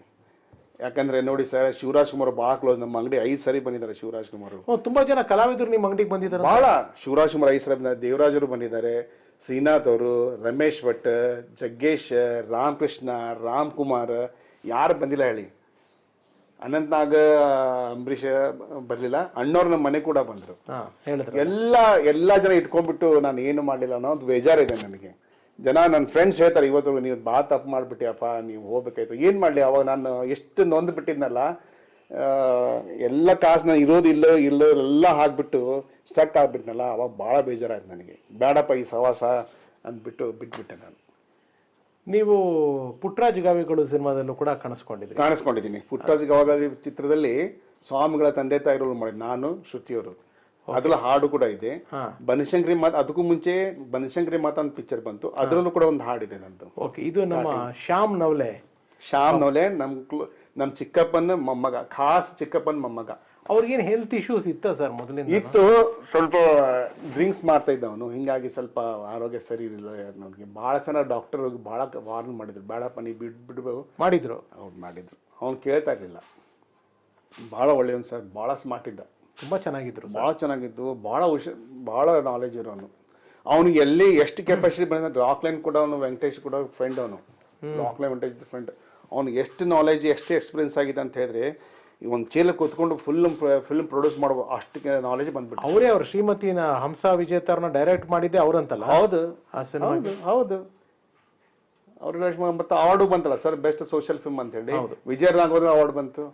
ಇನ್ನೇನು ಬೇಕು, ಅವ್ನು ಇದ್ದಿದ್ರೆ ಎಲ್ಲಿಗೆ ಹೋಗ್ತಿದ್ದೋ, ನಾವು ಮಾಡ್ತಿದ್ವಿ ಏನಾರು. ನಾನು ಇನ್ವಾಲ್ವ್ ಆಗಿದ್ದೆ ಆ ಪಿಕ್ಚರಲ್ಲಿ. ಅವ್ನಿಗೆ ಏನು ಫೈನಾನ್ಷಿಯಲ್ ಬೇಕಲ್ಲ ಅದೆಲ್ಲ ಮಾಡಿದ್ದೀನಿ ನಾನು ಬ್ಯಾಡೋ ಆ ಪಿಕ್ಚರನ್ನು ಮಾಡಲ್ಲಪ್ಪ, ಯಾರು ಒಳ್ಳೆ ತೊಗೊಂಡು ಮಾಡೋ ಒಂದು ಹೆಸರಂತ ಇರ್ತಾರಲ್ಲ ಆರ್ಟಿಸ್ಟನ್ನು ತೊಗೊಂಡು ಮಾಡಪ್ಪ ಅಂತ ಕೇಳಿ, ಇಲ್ಲ ಕಾಕ ನೀವು ಬರಲೇಬೇಕು, ನನ್ನ ಕಾಕ ಅಲ್ಲ ಅವನಿಗೆ, ಕಾಕ ನನ್ನ ಪಿಕ್ಚರ್ ಎಲ್ಲ ಬೇಡ, ನೀವು ಮಾಡ್ಬೇಕಂದ್ರೆ ಮಾಡ್ಬೇಕು ಅಂದ್ಬಿಟ್ಟು ಶ್ರುತಿ ಜೊತೆ ನನಗೆ ಮಾಡಿಸಿದ್ದ.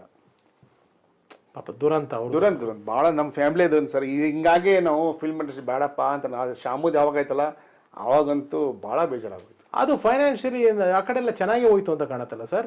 ಗದಗದಲ್ಲಿ 65 ಲಕ್ಷ ಶೇರ್ ಬಂದಿದೆ ಸರ್, ಒಂದೇ ಒಂದು ಥಿಯೇಟ್ರಲ್ಲಿ 65 lakhs ಬಂದಿದೆ. ಏನು ಮಾಡ್ತೀರಿ, ಅದು ಕತೆ ಎಲ್ಲ ಜನಕ್ಕೆ ಗೊತ್ತು, ನಾವು ಹೇಳಬಾರ್ದು ಇಲ್ಲಿ. ಯಾಕಬೇಕು, ತಪ್ಪಾಗ್ಬಿಡುತ್ತೆ, ಯಾಕೆ ಹೇಳಬಾರ್ದು. ಎಲ್ಲ ಕರೆಕ್ಟಾಗಿ ತಿಳ್ಕೊಂಡ ಮೇಲೆ ಹೇಳಿದ್ರೆ ಒಂದು ಮಾತಾಗುತ್ತೆ, ಅರ್ಧ ಮಾತು ತಿಳ್ಕೊಂಡು ಮಾತಾಡೋದು ತಪ್ಪಾಗುತ್ತೆ. ನನ್ನ ಜೊತೆ ಏನು ಅನುಭವ ಆಗಿದೆ ನಾನು ನಿಮಗೆ ಹೇಳ್ಬೋದು, ಬೇರೆಯವ್ರು ನಾವು ಹೇಳಕ್ಕೆ ಇಲ್ಲ ಆಗುತ್ತೆ. ಆಮೇಲೆ ಕೆಲವೊಂದು ವಿಚಾರಗಳು ಹಾಗೆ ಇದ್ಬಿಟ್ರೆ ಚಂದ. ಹೌದು, ಅದು ಸಭೆಗೆ ಪಬ್ಲಿಕ್ಗೆ ತರಬಾರ್ದು. ಕರೆಕ್ಟ್ ಅಂದ್ರೆ ಕರೆಕ್ಟ್. ನಮ್ಮ ನೋವು ನಮ್ಮ ಭಾರ ನಮಗೆ ಇರಲಿ, ಕರೆಕ್ಟ್. ಅದನ್ನ ಬಂದು ಇಲ್ಲಿ ಕೂತ್ಕೊಂಡು ಅದು ಹಂಗೆ ಹೇಳ್ಕೊಳ್ಳೋದು ಅಷ್ಟು ಸಮಂಜಸ. ಹೌದು, ನಾ ಎಲ್ಲೂ ಹೇಳ್ಕೊಳ್ಳಲ್ಲ. ಕೆಲವೊಂದ್ಸರಿ ಕ್ವಶನ್ ಬಂದ ನಾನು ಹೇಳ್ಬೇಕು ಟೈಮಲ್ಲಿ ನಾನು ಹೇಳ್ತೀನಿ. ಆದರೆ ಸರ್ ಇನ್ನೊಂದು ಹೇಳ, ನಾನು ಯಾರು ಅಮೌಂಟ್ ಕೊಟ್ಟಿದ್ದಿಲ್ಲ ಅವ್ರು ಯಾವತ್ತೂ ನಾನು ತೊಂದರೆ ಕೊಟ್ಟಿಲ್ಲ. ನಿಮ್ಗೆ ಯಾರಂತ ಗೊತ್ತಿಲ್ಲ 15 ಲಕ್ಷ ಸ್ಟಕ್ ಆಗಿದ್ದು ಅವ್ರ ಕೈ ಮುಗಿ ಸರ್ ಭಾಳ ಕಷ್ಟ ಇದೆ, ನಾನು ಭಾಳ ಇಂಟ್ರೆಸ್ಟ್ ತುಂಬ್ತಾ ಇದ್ದೀನಿ, ದಯಮಾಡಿ ಕೊಡಿ ಅಂತ ಕೇಳಿದೆ. ಬೇರೆಯವ್ರು ಅವ್ರು ಭಾಳ ಕಷ್ಟ ಕೊಟ್ಟರು, ಏನೇನು ಮಾಡಿದ್ರು ಅವ್ರಿಗೆ ಗೊತ್ತಿದೆ. ಆದರೆ ನಾನು ಅವ್ರಿಗೆ ಯಾವತ್ತೂ ನನ್ನ ತೊಂದರೆ ನನಗೆ ಕೊಡ್ತೀರೋ ಇಲ್ಲೋ ಅಂತ ಬಟ್ ಮಾಡಿ ಕೇಳಿಲ್ಲ ಸರ್. ನಾನು ಅವ್ರು ರಿಕ್ವೆಸ್ಟ್ ಮಾಡಿಕೊಂಡೆ 10 ವರ್ಷದಲ್ಲಿ ಇಸ್ಕೊಂಡೆ ಸರ್ ನಾನು ಅಮೌಂಟ್. 10 ವರ್ಷ ನನ್ನ ಅಮೌಂಟ್ ಇದೆಯಲ್ಲ ಎಲ್ಲ ಇಂಟ್ರೆಸ್ಟ್ ಹೋಗ್ಬಿಡ್ತು. ಅವ್ರು ನನಗೆ ಇಂಟ್ರೆಸ್ಟ್ ಕೊಡೋಕ್ಕಾಗಲ್ಲ ಅಂತ ಹೇಳ್ಬಿಟ್ರು. ಆಗಲ್ಲ ಅಂದಮೇಲೆ ನೀವು ಕೊಡಲೇಬೇಕಂತೆಲ್ಲ ಹಠ ಮಾಡಲಿ, ಮುಂದೆ ಚೆನ್ನಾಗಾದ ಕೊಡ್ತೀನಿ ಅಂದರು. ಕೊಡಲಿಲ್ಲ, ಪರವಾಗಿಲ್ಲ, ಏನು ಪರವಾಗಿಲ್ಲ. ಇನ್ನೊಂದು ಡೈರೆಕ್ಟರ್ಗೆ ಅಮೌಂಟ್ ಕೊಟ್ಟಿದ್ದೆ ಸರ್ ನಾನು 95ದಲ್ಲಿ 2 ಲಕ್ಷ ಅಮೌಂಟ್ ಕೊಟ್ಟಿದ್ದೆ. ಹೆಸರು ಹೇಳಬಾರ್ದು, ಅವ್ರು ಮಡಿಕೇರಿಯಲ್ಲೆಲ್ಲೋ ಇರ್ತಾರಂತೆ. ನಾನು ಅಡ್ರೆಸ್ಗೆ ಯಾವತ್ತು ಅಮೌಂಟ್ ಕೊಟ್ಟನಲ್ಲ ಅವತ್ತಿನ ನನ್ನ ಮುಖನೇ ತೋರಿಸಿಲ್ಲ. ಅವರು ಭಾಳ ಫೇಮಸ್ ಡೈರೆಕ್ಟ್ರ್, ಅವ್ರಿಗೆ ಲೈಫ್ ಟೈಮ್ ಅಚೀವ್ಮೆಂಟ್ ಅವಾರ್ಡು ಬಂತು. ಅವ್ರಿಗೆ ನಂಗೆ ಲೆಟ್ರ್ ಬರೆದ್ರು, ನಂಗೆ ದಯಮಾಡಿ ನೀವು ಕೇಸ್ ಹಾಕಬೇಡಿ, ನಿಮ್ಮ ಹುಬ್ಬಳ್ಳಿರೋಗಿ ಬಂದು ನಾನು ನಿಮ್ಮ ಅಮೌಂಟ್ ಕೊಡ್ತೀನಿ ಅಂತ ಲೆಟ್ರ್ ಬರ್ಬೋದು. ಆ ಲೆಟ್ರ್ ಎಲ್ಲ ತೆಗೆದಿಟ್ಟಿದ್ದೀನಿ, ಕೊಡ್ತೀನಿ ಅಂತ. ಇದುವರೆಗೂ ಕೊಡಲಿಲ್ಲ. ಆದರೆ ಒಂದು ಸರಿ ಹೋಗಿ ನಾನು ಕೇಳಿಲ್ಲ, ನಾನು ಅಮೌಂಟ್ ಕೊಡಿ ಅಂಥೇಳಿ. ಕೇಸ್ ಹಾಕಬೇಡಿ ಉಮೇಶ್, ನೀವು ಫ್ರೆಂಡ್ಶಿಪ್ಪಲ್ಲಿ ತೊಗೊಂಡಿದ್ದು, ಕೇಸ್ ಹಾಕಬೇಡಿ, ನನ್ನ ಪರಿಸ್ಥಿತಿ ಸರಿ ಇಲ್ಲ ಅಂದ್ಬಿಟ್ಟು ಕೇಸ್ ತೆಗೆದುಬಿಟ್ಟೆ. ಅವ್ರು ಹೇಳಿರಲ್ಲ, ದೊಡ್ಡ ಮನುಷ್ಯ, ಸೀನಿಯರ್ ಮೋಸ್ಟ್ ಮನುಷ್ಯ, ಕೇಸ್ ತೆಗೆದುಬಿಟ್ಟು ನನ್ನ ಅಮೌಂಟ್ ಏನು ಬರಲಿಲ್ಲ.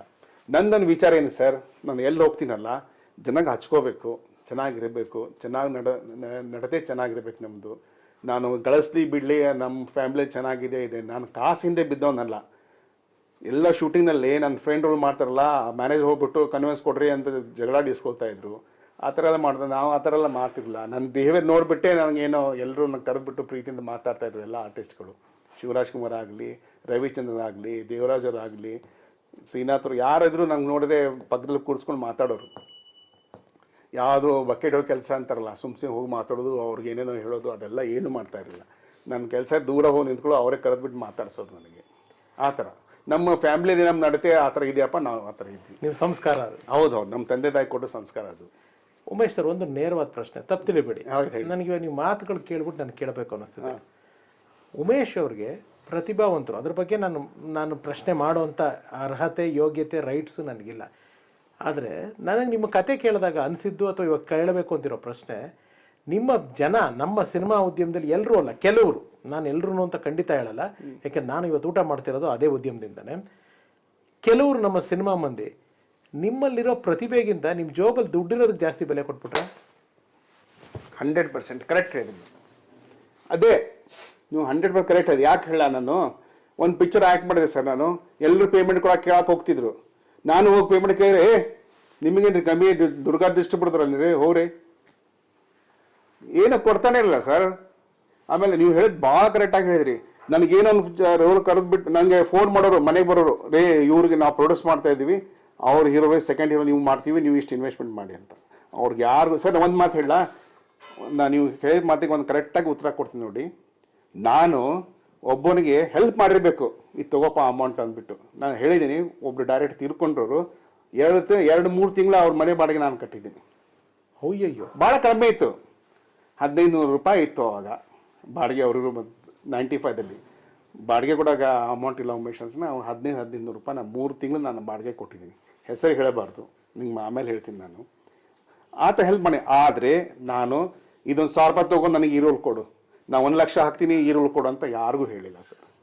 ಅದು ಕೊಂಡ್ಕೊಳ್ಳೋದಲ್ಲ ಸರ್. ಪಾಪ ನೀವು ಹೇಳಿದ್ದಲ್ಲ ಸರ್. ನಾನು ದುರಂತ ಅನಿಸ್ತಿರೋದೇನೆಂದ್ರೆ, ಯಾರೋ ಒಬ್ಬ ಸ್ವಲ್ಪ ಫೈನಾನ್ಷಿಯಲಿ ಸ್ಟ್ರಾಂಗ್ ಇದ್ದಾನೆ ಅಂತ ಗೊತ್ತಾದ ತಕ್ಷಣ ಎಲ್ಲರ ಅಪೇಕ್ಷೆನೇ ಹಂಗಾಗೋಯ್ತು. 100% ಕರೆಕ್ಟ್, ನೀವು ಹೇಳಿದಂಗೆ ಆಗಿದೆ. ಅದು 100% ನಿಜ. ಹೌದು, ಹಿಂಗೆ ಆಗಿದೆ ನನಗೆ. ನಾನು ಹೇಳ್ತಾ ಇದ್ದೀನಲ್ಲ ಸರ್, ಇವಾಗ ನನಗೆ ಕಷ್ಟ ಇದೆ ಸರ್, ನಂಗೆ 1 ಲಕ್ಷ 2 ಲಕ್ಷ ಸಾಲ ಕೊಡಿ ಸರ್, ಹೌದು, ನಂಗೆ ಟೈಮ್ ಆದಾಗ ಕೊಟ್ಬಿಡ್ತೀನಿ ಅನ್ನೋದು ಬೇರೆ. ಹೌದು. ಆದ್ರೆ ನನ್ನ ಚಟಕ್ಕೆ ಅಥವಾ ನನ್ನ ಇದಕ್ಕೆ ಈ ದರ್ಪದಿಂದ ಸರ್ ಸಿನಿಮಾ ಮಾಡಿ, ಇದಕ್ಕೆ ಇನ್ವೆಸ್ಟ್ ಮಾಡಿ, ಹೌದೌದು, ಆ ತರ ತುಂಬಾ ತಪ್ಪು ಸರ್. ಅದು ಏನ್ ಮಾಡ್ತೀರಿ? ನಾನು ಇಸ್ಕೊಂಡಿದ್ದೀನಿ ಸರ್. ಕಷ್ಟ ಅಂದಾಗ ನನಗೂ ತುಂಬಾ ಜನ ಹೌದೌದು 1 ಲಕ್ಷ 2 ಲಕ್ಷ ಈ ತರ ಸಹಾಯ ಮಾಡಿದ್ರೆ, ಕಷ್ಟ ಅಂತ ಕೇಳಿದ್ದೀನಿ ಹೊರತು ಯಾವತ್ತೂ ಸಿನಿಮಾ ಮಾಡ್ಬೇಕು, ಸಿನಿಮಾ ನಿಮ್ಗೆ ಹೀರೋ ಕೊಡ್ತೀನಿ, ಮತ್ತೊಂದು ಕೊಡ್ತೀನಿ, ಇದು ನನ್ನ ತಾಯಿ ಸರ್ ಸಿನಿಮಾ. ಇದನ್ನ ಇಟ್ಕೊಂಡು ನಾನು ವ್ಯಾಪಾರ ಮಾಡಬಾರ್ದು. ನೀವು ಆತರ ವಿಚಾರ ಮಾಡಿದ್ರಿ ಸರ್, ಎಲ್ರು ಮಾಡ್ಬೇಕಲ್ಲ. ನೀವು ಮಾಡಿದಿರಪ್ಪ, ನಾವು ಹೇಳ್ತೀವಿ. ನಾನು ಹೇಳ್ತಾ ಇದ್ದಲ್ಲ, ಯಾರಿಗೂ 1 ರೂಪಾಯಿ ಕೊಡಲಿಲ್ಲ. 10,000 ತಗೋಪ್ಪ, ನಾ 6 ರೋಲ್ ಕೊಡಿಸು ಅಂದ್ಬಿಟ್ಟು ಒಂದು ಅಸೋಸಿಯೇಟರ್ ಇಲ್ಲ. ನಾ ಅಸೋಸಿಯೇಟರ್ ಹೇಗೆ ಮಾಡಿದ್ದೀನಿ, ಅವ್ನಿಗೆ ಹೆಲ್ಪ್ ಮಾಡಿದ್ದೀನಿ. JK ಮುದ್ರ ಡೈರೆಕ್ಟರ್ ಮಾಡಿದ್ದೀನಿ ಸರ್ ನಾನು, ಒಳ್ಳೆ ಪಿಕ್ಚರ್ಗೆ. ಅಷ್ಟು ದೊಡ್ಡ ಪಿಕ್ಚರ್ ಎಲ್ಲ ಹೇಳ್ಕೊಂಡ್ರು. ನಮ್ಮ ಪಾಠದ ಬಂದು, ಏನ್ರಿ ಇಷ್ಟು ದೊಡ್ಡ ಪಿಕ್ಚರ್ ಅವ್ನು ಕೊಟ್ಟಿದ್ರಲ್ಲ ಅಂತ ಹೇಳಿ. ಇಲ್ಲಪ್ಪ, ನಮ್ಮ ಉಮೇಶ್ ಹೇಳಿದಾನೆ, ಅದು ಕೊಟ್ಟಿದ್ವಿ, ಇಲ್ಲಿ ಕೊಟ್ಟಾಗಿದೆ ಈಗ ಅಂತ ಹೇಳಿದ್ರು. ಅದು ಅವರು ಒಂದು 2 ಪಿಕ್ಚರ್ ಆಗಿ ಆಮೇಲೆ ನಮ್ಗೆ ಟಚ್ ಇಟ್ಕೊಂಡಿಲ್ಲ. ಅವು ಮಾತು ಬೇರೆ. ಇವತ್ತು ಟಚ್ ಬೆಂಗಳೂರು ಇಲ್ಲ, ಬೆಂಗಳೂರಲ್ಲಿ ಕೂರಿಸ್ಬಿಟ್ಟು ಮನೆಗೆ ಹೋಗಿ ಬಿಡಿ ಅದೆಲ್ಲ ಹೇಳಬಾರ್ದು ಬಿಡಿ ಬಿಡಿ. ನಂಜುಂಡಪ್ಪನವರು ಅವರ ನೆನಪುಗಳೇನಾರು ಇದೆಯಾ ಅವ್ರ ಜೊತೆ? ಇದೆ ಬಟ್ ನಂಜುಂಡಪ್ಪ ಅವರು ನಂಗೆ ಒಂದು ಫಿಲ್ಮ್ ಆಕ್ಟ್ ಮಾಡಿದೆ, ಸಾಂಗ್ಲಿನ ಪಾರ್ಟ್ 2 ಆಕ್ಟ್ ಮಾಡಿದೆ. ಏನ್ ಮಾಡಿದ್ರಿ ಅದ್ರಲ್ಲಿ? ಅಲ್ಲಿ CBI ಆಫೀಸರ್ ಅಂತ ರೋಲ್ ಮಾಡಿದೆ ಶಂಕರ್ ಅವ್ರ ಜೊತೆ. ಶಂಕರ್ ಅವ್ರು ಬಹಳ ಒಳ್ಳೆ ಮನುಷ್ಯ ಸರ್. ಹೇಗಿತ್ತು ಸರ್ ಅವ್ರ ಆದ ನೆನಪುಗಳು ಹೇಳಿ ಸರ್. ಬಹಳ ಒಳ್ಳೆ ಮನುಷ್ಯ. ಇತ್ತಿತ್ತಲಾಗಿ ಈಗ ಜಸ್ಟ್ ಫ್ರೆಂಡ್ ಆಗ್ತಾ ಇದೀವಿ ನಾವು, ಅವ್ರು ತಿಳ್ಕೊಂಡ್ಬಿಟ್ರು. ಬಹಳ ಒಳ್ಳೆ ಮನುಷ್ಯ ಸರ್. ಹೌದು ಸರ್. ಏನ ಅಣ್ಣ ತಮ್ಮಂದ್ರಲ್ಲಿ ವ್ಯತ್ಯಾಸ ನೋಡಿದ್ದೇನು? ಅನಂತ್ ಅವ್ರು ಬಹಳ ಮುಡಿ ಮನುಷ್ಯ. ಮೂಡಿತಂದ್ರೆ ನನಗೆ ತಪ್ಕೊಳ್ಳೋನು, ನನ್ ಕೂದಲ ಉದ್ದು ಹಿಂಗ್ ಅಳ್ಳಾಡೋನು, ಕ್ಯಾರೆ ಜಾಡ ಅನ್ನೋನು. ಅನ್ನೋ ದಪ್ಪ ಇದಲ್ಲ, ದಪ್ಪ ಅದಕ್ಕೆ ಜಾಡೆ ಅಂತಾನೆ. ಕ್ಯಾರೆ ಜಾಡ ಅಂದ್ಬಿಟ್ಟು ಹೊಡೆಯೋನು ಬೆನ್ನಿಗೆ. ಇಲ್ಲ ಅಂದ್ರೆ ಪರಿಚಯ ಇದ್ರು ಅನ್ಬೇಕು, ಆ ತರ ಇರೋರು. ಬಟ್ ಶಂಕರ್ ಅವ್ರು ಆ ತರ ಅಲ್ಲ, ಯಾವಾಗ್ಲೂ ಚೆನ್ನಾಗಿ ಮಾತಾಡೋರು, ಫಸ್ಟ್ ಕ್ಲಾಸ್. ನಾವು ಅವರು ಸೇರಿಬಿಟ್ಟು ಒಂದು ಜಯಬೇರಿ ಫಿಲ್ಮ್ ಮಾಡಿದ್ವಿ, ಅದು JK ಮುದ್ದುರಾಜ್ ಅವರು ಡೈರೆಕ್ಷನ್ ಮಾಡಿದ್ದು. ಅಂಬರೀಶ್ ಅವರು ಮಾಡಿದ್ರು. ಅವಾಗ ಇಲ್ಲಿ ಕೋತೋಲ್ ರಾಮಚಂದ್ರ ಇದ್ರು ಜೈಲಲ್ಲಿ ಅಂದ್ಬಿಟ್ಟು ಇಲ್ಲಿ ಪರ್ಮಿಷನ್ ಸಿಗಲ್ಲ. ಕೋಲಾರ ಜೈಲಲ್ಲಿ ಪರ್ಮಿಷನ್ ಸಿಕ್ತು. ಡೈಲಿ ಅಲ್ಲಿ ಹೋಗ್ತಿದ್ವಪ್ಪ. ಶಂಕರ್ ಆಗಿರೋರು ಜೈಲ್ ಡ್ರೆಸ್ ಹಾಕೊಳ್ಳೋರು, ಅಲ್ಲಿ ಕೂತ್ಕೊಳ್ಳೋ. ಅಂಬರೀಶ್ ಅವ್ರು ಬರ್ತಾರೆ, ಶೂಟಿಂಗ್ ಅವ್ರು ಬರ್ತಾಬಿಟ್ಟು ಹಿಂಗೆ ಒಂದು ವಾರ ಶೂಟಿಂಗ್ ಮಾಡಿದ್ವಿ. ಅಂಬರೀಶ್ ಅವ್ರ ಜೊತೆ ಒಂದು 2-3 ಪಿಕ್ಚರ್ ಮಾಡಿದೆ. ಆಮೇಲೆ ಅಂಬರೀಶ್ ಅಣ್ಣನ ಜೊತೆ ಏನಾದ್ರು ಜ್ಞಾಪಕ ಇದೆ ಉತ್ಕರ್ಷ ಫಿಲ್ಮ್ ಮಾಡಿದೆ. ಆಮೇಲೆ ಇದು ಜೈಬೇರಿ ಮಾಡಿದೆ. ಇನ್ನೊಂದು ನಮ್ಮ ವಿಜಯ ಕಂಕಣ ಅಂತ ಹೇಳಿ ಒಂದು ಪಿಕ್ಚರ್, ನಮ್ಮ ಲಕ್ಷ್ಮೇಶ್ವರ ಪ್ರೊಡ್ಯೂಸರ್ ಅವರು, ಆ ಪಿಕ್ಚರ್ ಒಂದು ಮಾಡಿದೆ. 3 ಫಿಲ್ಮ್ ಮಾಡಿದೆ. ಅವಾಗ ಆ ಪಿಕ್ಚರ್ ಅವಿನಾಶ್ ಅವರು ಬಹಳ ಕ್ಲೋಸ್, ಬೆಸ್ಟ್ ಮನುಷ್ಯ ಅವಿನಾಶ್. ಬಹಳ ಒಳ್ಳೆಯವರು, ಬಹಳ ರೆಸ್ಪೆಕ್ಟ್ ಕೊಡೋರು ಸರ್, ಬಹಳ ಚೆನ್ನಾಗಿ ಮಾಡೋರು. ಸಣ್ಣವ್ರು ಅಂದ್ಬಿಟ್ಟು ಇದು ಮಾಡ್ತಿರಲ್ಲ, ಬಹಳ ಚೆನ್ನಾಗಿ ಮಾತಾಡೋರು. ದೇವರಾಜ್ ಅಂಡ್ ಅವಿನಾಶ್ ಇಬ್ರು ನಂಗೆ ಬಹಳ ಕ್ಲೋಸ್ ಫ್ರೆಂಡ್ಸ್. Very nice. ಬಹಳ ನಮ್ಮ CK ಚಂದ್ರು ಅವ್ರ ಸ್ನೇಹ ಇವತ್ತು ನಿಮ್ ಇಂಟರ್ವ್ಯೂ ಆಗ್ತಿರೋದ ಕಾರಣನೇ ಚಂದ್ರು ಸರ್. ನಾನು CK ಚಂದ್ರು ಯಾವತ್ತೂ ಮರೆಯಕ್ಕೆ ಸಾಧ್ಯ ಇಲ್ಲ. Such a friend is. ಬಹಳ ಜನ ಇದಾರೆ, ಇವ್ ಸಮಥಿಂಗ್ ಡಿಫ್ರೆಂಟ್. ಯಾರು ನಮ್ಮ CK ಚಂದ್ರು. ಒಂದು ಮಾತು ಹೇಳ್ತೀನಿ ಸರ್, ನಿಮಗೆ ಗೊತ್ತಿಲ್ಲ, ನಾ ಇಂದ ಕಂಡ್ಕೊಂಡಂಗೆ CK ಚಂದ್ರವರು ಯಾರಿಗೂ ಡಿಗ್ರೇಡ್ ಮಾತಾಡ್ತಿರ್ಲಿಲ್ಲ. ಫ್ರೆಂಡ್ಸ್ಗೆ ಅವ್ರ ಕೈಯಿಂದ ಎಷ್ಟು ಸಾಧ್ಯದೋ ಅಷ್ಟು ಹೆಲ್ಪ್ ಮಾಡೋರು. ವ್ಯವಹಾರ ಏನ್ರಿ, ₹1 ಹೆಚ್ಚಿಗೆ ವ್ಯವಹಾರ ಮಾಡೋರಲ್ಲ, ಒಬ್ಬರಿಗೆ ಏರ್ ಧ್ವನಿಯಲ್ಲಿ ಮಾತಾಡೋರಲ್ಲ. ಅವ್ರೇನು ಮಾಡ್ತಾರಲ್ಲ ಭಾಳ ನಯನವಾಗಿ ಮಾತಾಡ್ಕೊಂಡು ವ್ಯವಹಾರ, ಜನರ ಜೊತೆ ಮಾತು ಇದು ಹೇಳಿ ಎಕ್ಸ್ಚೇಂಜ್ ಆಫ್ ಥಾಟ್ಸ್, ಭಾಳ ಚೆನ್ನಾಗಿ ಮನುಷ್ಯ, ಭಾಳ ಬೆಸ್ಟ್. ಅವ್ರ ಜೊತೆ ಕೆಲವೊಬ್ರು ಇದ್ರು, ಅವ್ರದೆಲ್ಲ ಹೇಳೋದು ಬೇಡ ಏನ್ರಿ. ಇವರು ಮಾತ್ರ ನಾನು ಯಾವತ್ತೂ ಮರೆಯಬಾರ್ದು. ಯಾಕಂದ್ರೆ ಹೇಳಿ ಇಷ್ಟು ವರ್ಷ ಎಲ್ಲರೂ ನಂಗೆ ಮರೆದ್ಬಿಟ್ಟಾರೆ, ಅದು CK ಚಂದ್ರು ಮರೀಲಿಲ್ಲ. ಅದು ನನ್ನ ಏನು ಕಂಡುಕೊಂಡವ್ರು ಏನೋ ಗೊತ್ತಿಲ್ಲ, ಅದು ನನ್ನ ಇದು ನಸೀಬ್, ನನ್ನ ಏನನ್ಬೇಕು ಅದಕ್ಕೆ. ನನ್ನ ಭಾಗ್ಯ ಅದು. ಅವರು ನಮ್ಮ ಮನೆಯವ್ರಿಗೆ 1-2 ಸರಿ ಬಂದುಬಿಟ್ಟು, ಉಮೇಶ್ ನಾ ಇದೆ ಸರ್, ನನ್ನ ಸಣ್ಣ ಮನೆ ಇದೆ ಅಂದರೆ, ನಾವು ಬಿಲ್ಡಿಂಗ್ ಕನ್ಸ್ಟ್ರಕ್ಷನ್ ಮಾಡ್ತಾಯಿದ್ವಿ. ದೊಡ್ಡ ಮನೆ ಇತ್ತು, ಸಣ್ಣ ಮನೆ ಇದೆ, ಅದಕ್ಕೆ ನಾವು ಬೇರೆ ಕಡೆ ಮಾಡೋಣ ಅಂದರೆ, ಬೇಡಪ್ಪ ನಿಮ್ಮಲ್ಲಿ ಸೋಫಾ ಸೆಟ್ ಇದೆಯೋ ಅಂತ ಕೇಳಿ, ಇದೆ ಸರ್, ಸಾಕ್ಬಿಡೋ ಅಲ್ಲಿ ಮಾಡ್ತೀನಿ ಅಂದ್ಬಿಟ್ರು. ಅವ್ರು ಬಂದು ಮೊನ್ನೆ ಬೊಂಬಾಟ್ ಭೋಜನ ಎಲ್ಲ ಶೂಟಿಂಗ್ ಮಾಡ್ಕೊಂಡು ಹೋದ್ರು. ಅವ್ರ ಬಗ್ಗೆ ಹೇಳೋದು ಭಾಳ ಇದೆ. ನಾನಂತೂ ಮನ್ಸರೆ, ಅವರು ನಾ ಈ ಪ್ರೋಗ್ರಾಮ್ ಬರೋಕ್ಕೂ ಅವರೇ ಕಾರಣ. ಅವರೇ CK ಚಂದ್ರು. ಇಲ್ಲಾಂದ್ರೆ ನಿಮ್ಮ ಪರಿಚಯನೂ ಆಗ್ತಿರಲ್ಲ, ಭೇಟಿನೂ ಆಗ್ತಿರಲ್ಲ. ಅವ್ರು ಎಂತ ಜೆಂಟ್ಲ್ಮೆನ್ ಅಂದ್ರೆ ಸರ್, ನಿಮ್ ಬಗ್ಗೆ ನಾನು ಕೇಳಿದ್ 2 ಸೆಕೆಂಡ್ಗೆ, ನಾನು ಫೋನ್ ಇಟ್ಟು 2 ಸೆಕೆಂಡ್ಗೆ ನಿಮ್ ನಂಬರ್ ನನಗೆ ಕಳಿಸೋದು. ಅಂತ ಜೆಂಟ್ಲ್ಮೆನ್ ಅವರು, ಬಹಳ ಒಳ್ಳೆಯವರು. Great sir Chandru sir. ನಾನು ಅಷ್ಟೇ ಅಪ್ಪ, ನಮ್ಮ ಮಿಸ್ಸಸ್ ಏನ್ರಿ ನಮ್ಮ ಬೊಂಬಟ್ಟು ಮಾಡಿದ್ರು, ನಿಮ್ಮ ಬಗ್ಗೆ ನಾವೆಲ್ಲ ಹೇಳ್ಬಿಟ್ರು. ಅವರು ಭೋಜನ ಬಿಟ್ಬಿಟ್ರು, ನಿಮ್ಮ ಬಗ್ಗೆ ಅಷ್ಟು ಹೇಳ್ತಾರೆ. ನಾವೇನು ಮಾಡಿ, ನಾ ಹಂಗಿದ್ದೆ ಅವತ್ತು, ಎಲ್ಲರ ಜೊತೆ ಭಾಳ ನಡ್ಕೊಂಡು. ಸರ್ ಒಂದು ಮಾತು ಹೇಳ್ತೀನಿ, ಎಲ್ಲ ಆರ್ಟಿಸ್ಟ್ ಕನಿಷ್ಠ ಕೂಡ ಸೇರ್ಕೊಳ್ಳೋದು ಸರ್.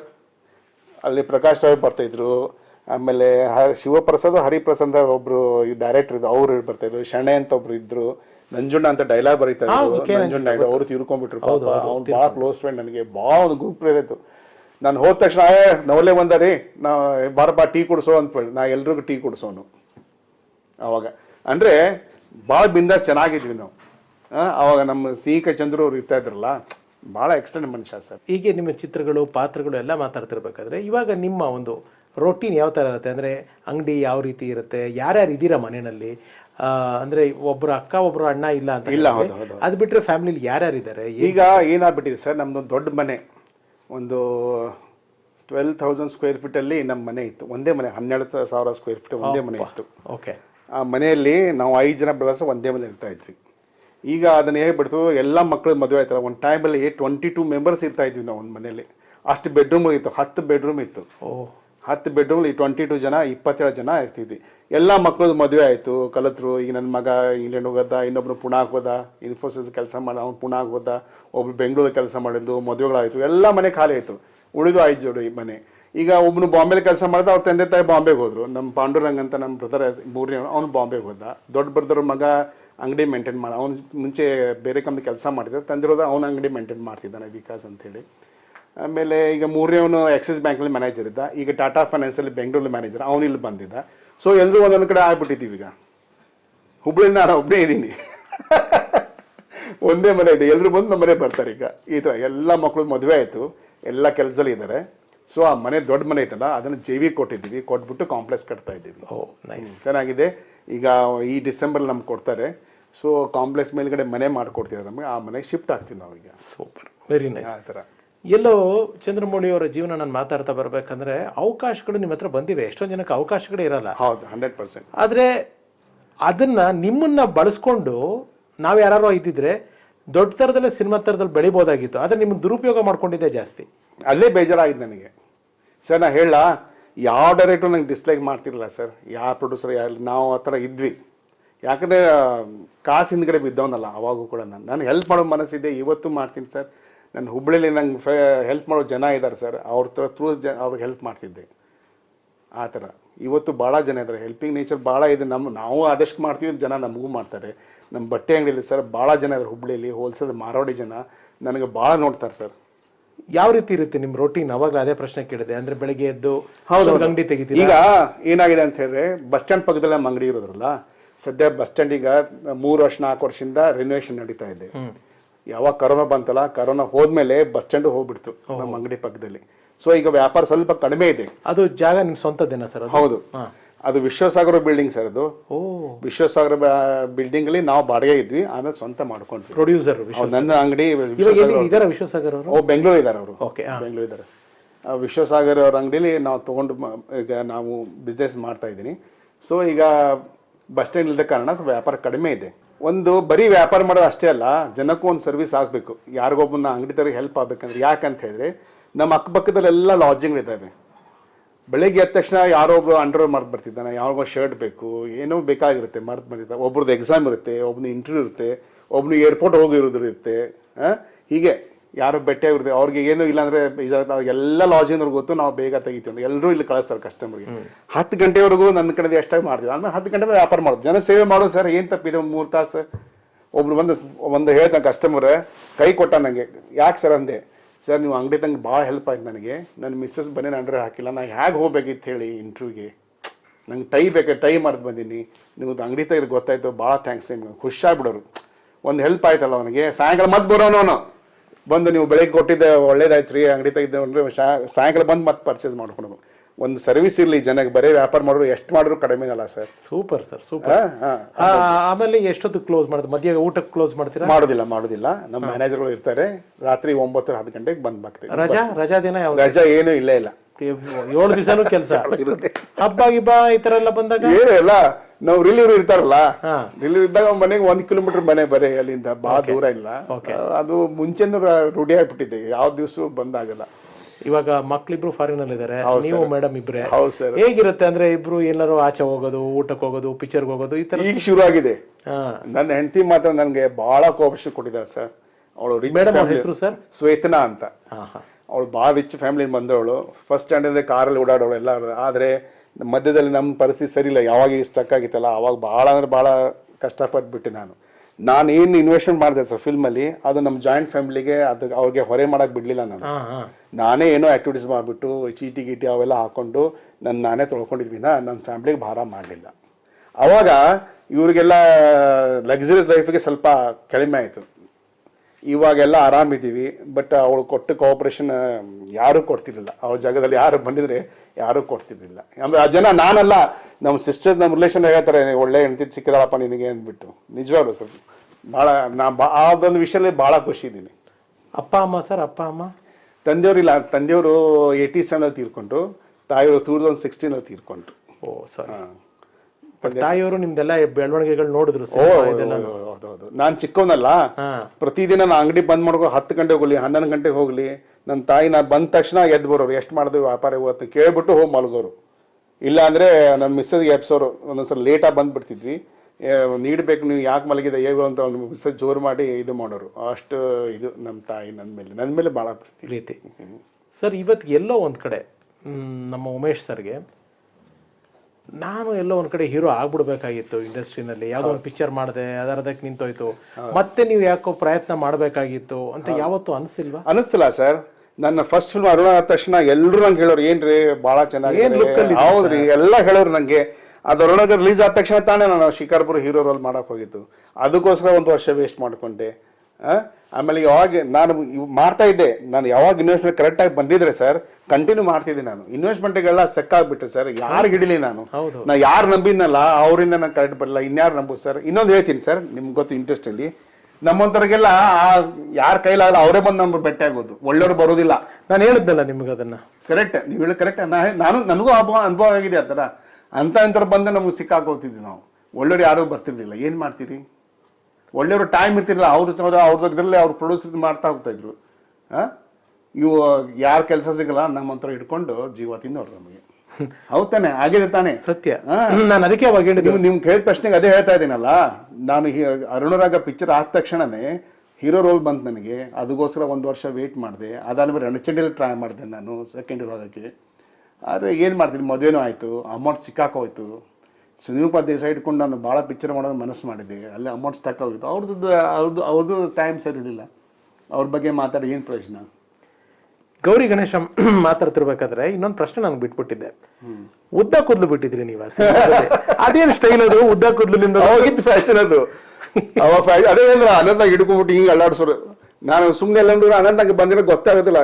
ಕೂದಂಗೆ ಎಲ್ಲಾರ್ದು ಗೊತ್ತೇವೋ ಅನಂತ ಅವ್ರು ಬರೀ ಬಿಟ್ಟು ಆ ಥರ ಸಖತ್ ಉದ್ದ ಬಿಟ್ಟಿದ್ರಿ ಸರ್. Yes yes sir. ಕಾಲೇಜಲ್ಲೇನೋ ಭಯಂಕರ ಆಕ್ಟಿವಿಟಿ ಇತ್ತಂತೆ ನಿಮ್ದು, ಹೆವಿ ಸೈಕಲ್ ಗೀಕಲ್ ಎಲ್ಲ. ಏನ್ ಸರ್ ಕತೆ ಅದು? ಕರೆಕ್ಟ್ ನೋಡಿ, ನಾ ಹೈಸ್ಕೂಲ್ ಇದ್ದಲ್ಲ, ಲ್ಯಾಂಪೆಂಟ್ ಹೈಸ್ಕೂಲ್ ಕಲ್ತಿದ್ದು ನಾನು. ಭಾಳ ಫೇಮಸ್ ಅದು. ಇಂಗ್ಲೀಷ್ ಇದು ಬ್ರಿಟಿಷ್ ಕಾಲದ ಇದು. ಅದಕ್ಕೆ ಅವ್ರದ್ದೇ ಹೆಸರು ಲ್ಯಾಂಪೆಂಟ್ ಹೈಸ್ಕೂಲ್ ಅಂತ. ಭಾಳ ಫೇಮಸ್. ನಮ್ಮ ಬಸವರಾಜ್ ಹೊರಟ್ಟಿಯವರು ಅಲ್ಲೇ ಟೀಚರ್ ಆಗಿದ್ರು.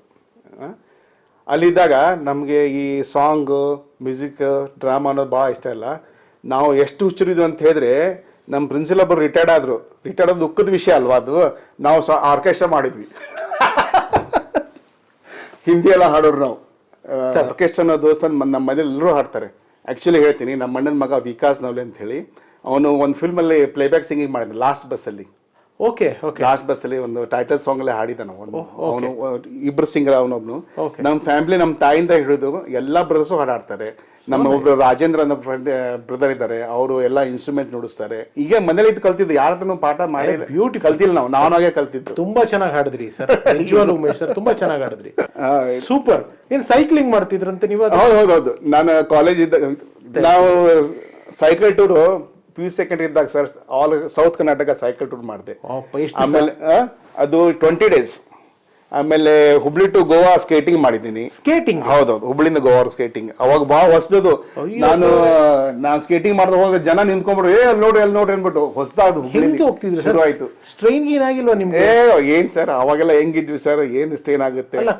ಎಷ್ಟು ಡ್ಯೂರೇಷನ್ ಎಷ್ಟು? ನಾನು 3 days ತಗೊಂಡೆ ಸ್ಕೇಟಿಂಗ್ ಗೋವಾಗ, ಹುಬ್ಳಿ ಟು. ಅವಾಗ ರೋಡ್ ಸರಿ ಇರಲಿಲ್ಲ ಸರ್. ಬಟ್ ಕಂಟ್ರೋಲ್ಗಳು ಹೆಂಗ್ ಸಿಕ್ತಿತ್ತು ಸರ್? ಇಲ್ಲ, ನಾವು ಆಡ್ತಿದ್ವಲ್ಲ, ಜಂಪ್ ಮಾಡ್ತಿದ್ವಿ ಸ್ಕೇಟಿಂಗ್ ಹಾಕೊಂಡು ರೌಂಡ್. ಎಷ್ಟು ಜನ? ಒಬ್ರೇನಾ? 2 ಜನ ಸ್ಕೇಟಿಂಗ್, ಒಬ್ನ ಸೈಕಲ್ ಮೇಲೆ. ನಮ್ ಲಗೇಜ್ ಎಲ್ಲ ಸೈಕಲ್ ಇಟ್ಕೋಬೇಕಲ್ಲ, ಆ ಲಗೇಜ್ ಒಂದು ಸೈಕಲ್. ದಿನಕ್ಕೆ ಎಷ್ಟು ಕಿಲೋಮೀಟರ್ ಮಾಡ್ತಾ ಇದ್ರಿ ಸ್ಕೇಟಿಂಗ್? ಅವಾಗ ಎಷ್ಟು 50 ಕಿಲೋಮೀಟರ್ ಮಾಡ್ತಿದ್ವಿ. 4 ದಿವಸ ಒಂದು 200 ಕಿಲೋಮೀಟರ್, 180 ಕಿಲೋಮೀಟರ್ ಇದೆ. ಒಂದು 4 ದಿವಸದಲ್ಲಿ ನಾವು ಮುಟ್ಟಿದ್ವಿ. ಬಟ್ ಅವಾಗ ರೋಡ್ ಸರಿ ಇದೆಲ್ಲ ಸರ್, ಬಹಳ ಕಷ್ಟ ಆಗ್ತಾ ಇತ್ತು. ಅವಾಗ ಏನ್ ಮಾಡ್ತೀವಿ, ಸ್ವಲ್ಪ ಸೈಕಲ್ ಹತ್ತಾ ಇದ್ವಿ 3 ಜನ ಸೇರಿ. ರೋಡ್ ಚೆನ್ನಾಗ ಸ್ಕೇಟಿಂಗ್ ಮಾಡ್ತಾ ಇದ್ವಿ. ಆಮೇಲೆ ಬಿಸಿಲು ಬೇರೆ, ಅವಾಗ ಕಾಲಿಗೆಲ್ಲ ಗುಳ್ಳೆ ಆಗ್ಬಿಟ್ಟಿತ್ತು. ಅಯ್ಯೋ, ಅದು ಅದು. ಆಮೇಲೆ ಆರ್ಕೆಸ್ಟ್ರಲ್ಲೇ ಬಹಳ ಇದು. ಚಂದ್ರಮೌಳಿಯರು ಅಂದ್ರೆ ನಮ್ಮ ಉಮೇಶ್ ಸರ್ ಜೊತೆ ಮಾತಾಡ್ತಾ ಇದೀವಿ. ಆದ್ರೆ ಇವತ್ತು ಇಲ್ಲಿ ಇದನ್ನ ಮಾತಾಡೋದಕ್ಕೆ ಅಥವಾ ಈ ಒಂದು ಪ್ರೀತಿಯ ಸಂಭಾಷಣೆ ನಡೆಸೋದಕ್ಕೆ ಚಂದ್ರು ಸರ್ ಎಷ್ಟು ಮುಖ್ಯವಾದ ಕಾರಣನೋ, ನಮಗೆ ಇಲ್ಲಿ ಜಾಗ ಕೊಟ್ಟು ಇಷ್ಟು ಪ್ರೀತಿಯಿಂದ ನೋಡಿಕೊಂಡು ಸಪೋರ್ಟ್ ಮಾಡೋದ ಇನ್ನೊಬ್ಬ ವ್ಯಕ್ತಿ ಇದ್ದಾರೆ. ನಾನು ಅವ್ರನ್ನ ಈ ಸೆಗ್ಮೆಂಟಲ್ಲಿ ಮಾತಾಡಿಸ್ಬೇಕು. ನಾನು ಆಗಲೇ ಹೇಳಿದ್ದೆ ಮಾತಾಡಿಸ್ತೀನಿ ಅವ್ರನ್ನ ಅಂತ. ಅವರೇ ನಮ್ಮ ರವಿ ಅವರು. ಅವರು ಇವರ ಕುಚಿಕ್ಕುಗಳು ಇಬ್ರು ಅವಾಗಿಂದನೋ. ಸೊ ಬನ್ನಿ, ಇಬ್ಬರು ಫ್ರೆಂಡ್ಸ್ನ ಒಂದ್ಸತಿ ಒಟ್ಟಿಗೆ ಕೂರಿಸೋಣ. ರವಿ ಅವ್ರಿಗೆ ಸ್ವಾಗತ ಬಯಸೋಣ. ನಾನು close first aided sir.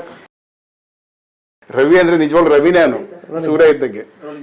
S ಸ್ನೇಹಿತರೆ, ನಮ್ಮ ಜೊತೆಗಿದ್ದಾರೆ ನಮ್ಮ ರವಿ ಅವರು. ಸರ್ ನಮಸ್ಕಾರ. ರವಿ ಸರ್, ಮೊದಲನೇದಾಗಿ ಥ್ಯಾಂಕ್ ಯು ಸೋ ಮಚ್ ಈ ಒಂದು ಅವಕಾಶ ಮಾಡಿಕೊಟ್ಟಿದ್ದಕ್ಕೆ, ಇಲ್ಲಿ ನಮ್ಮ ಉಮೇಶ್ ಸರ್ನ ಇಂಟರ್ವ್ಯೂ ಮಾಡೋದಕ್ಕೆ, ತಮ್ಮ ಮನೆಯಲ್ಲಿ ಅವಕಾಶ ಮಾಡಿಕೊಟ್ಟಿದ್ದಕ್ಕೆ ತಮಗೆ ತಮ್ಮ ಮನೆಯವರಿಗೆ, ಶ್ರೀಮತಿಯವರಿಗೆ, ಮಗಳಿಗೆ ಎಲ್ಲರಿಗೂ ಥ್ಯಾಂಕ್ಸ್ ಹೇಳ್ತೀನಿ ಸರ್. Thank you.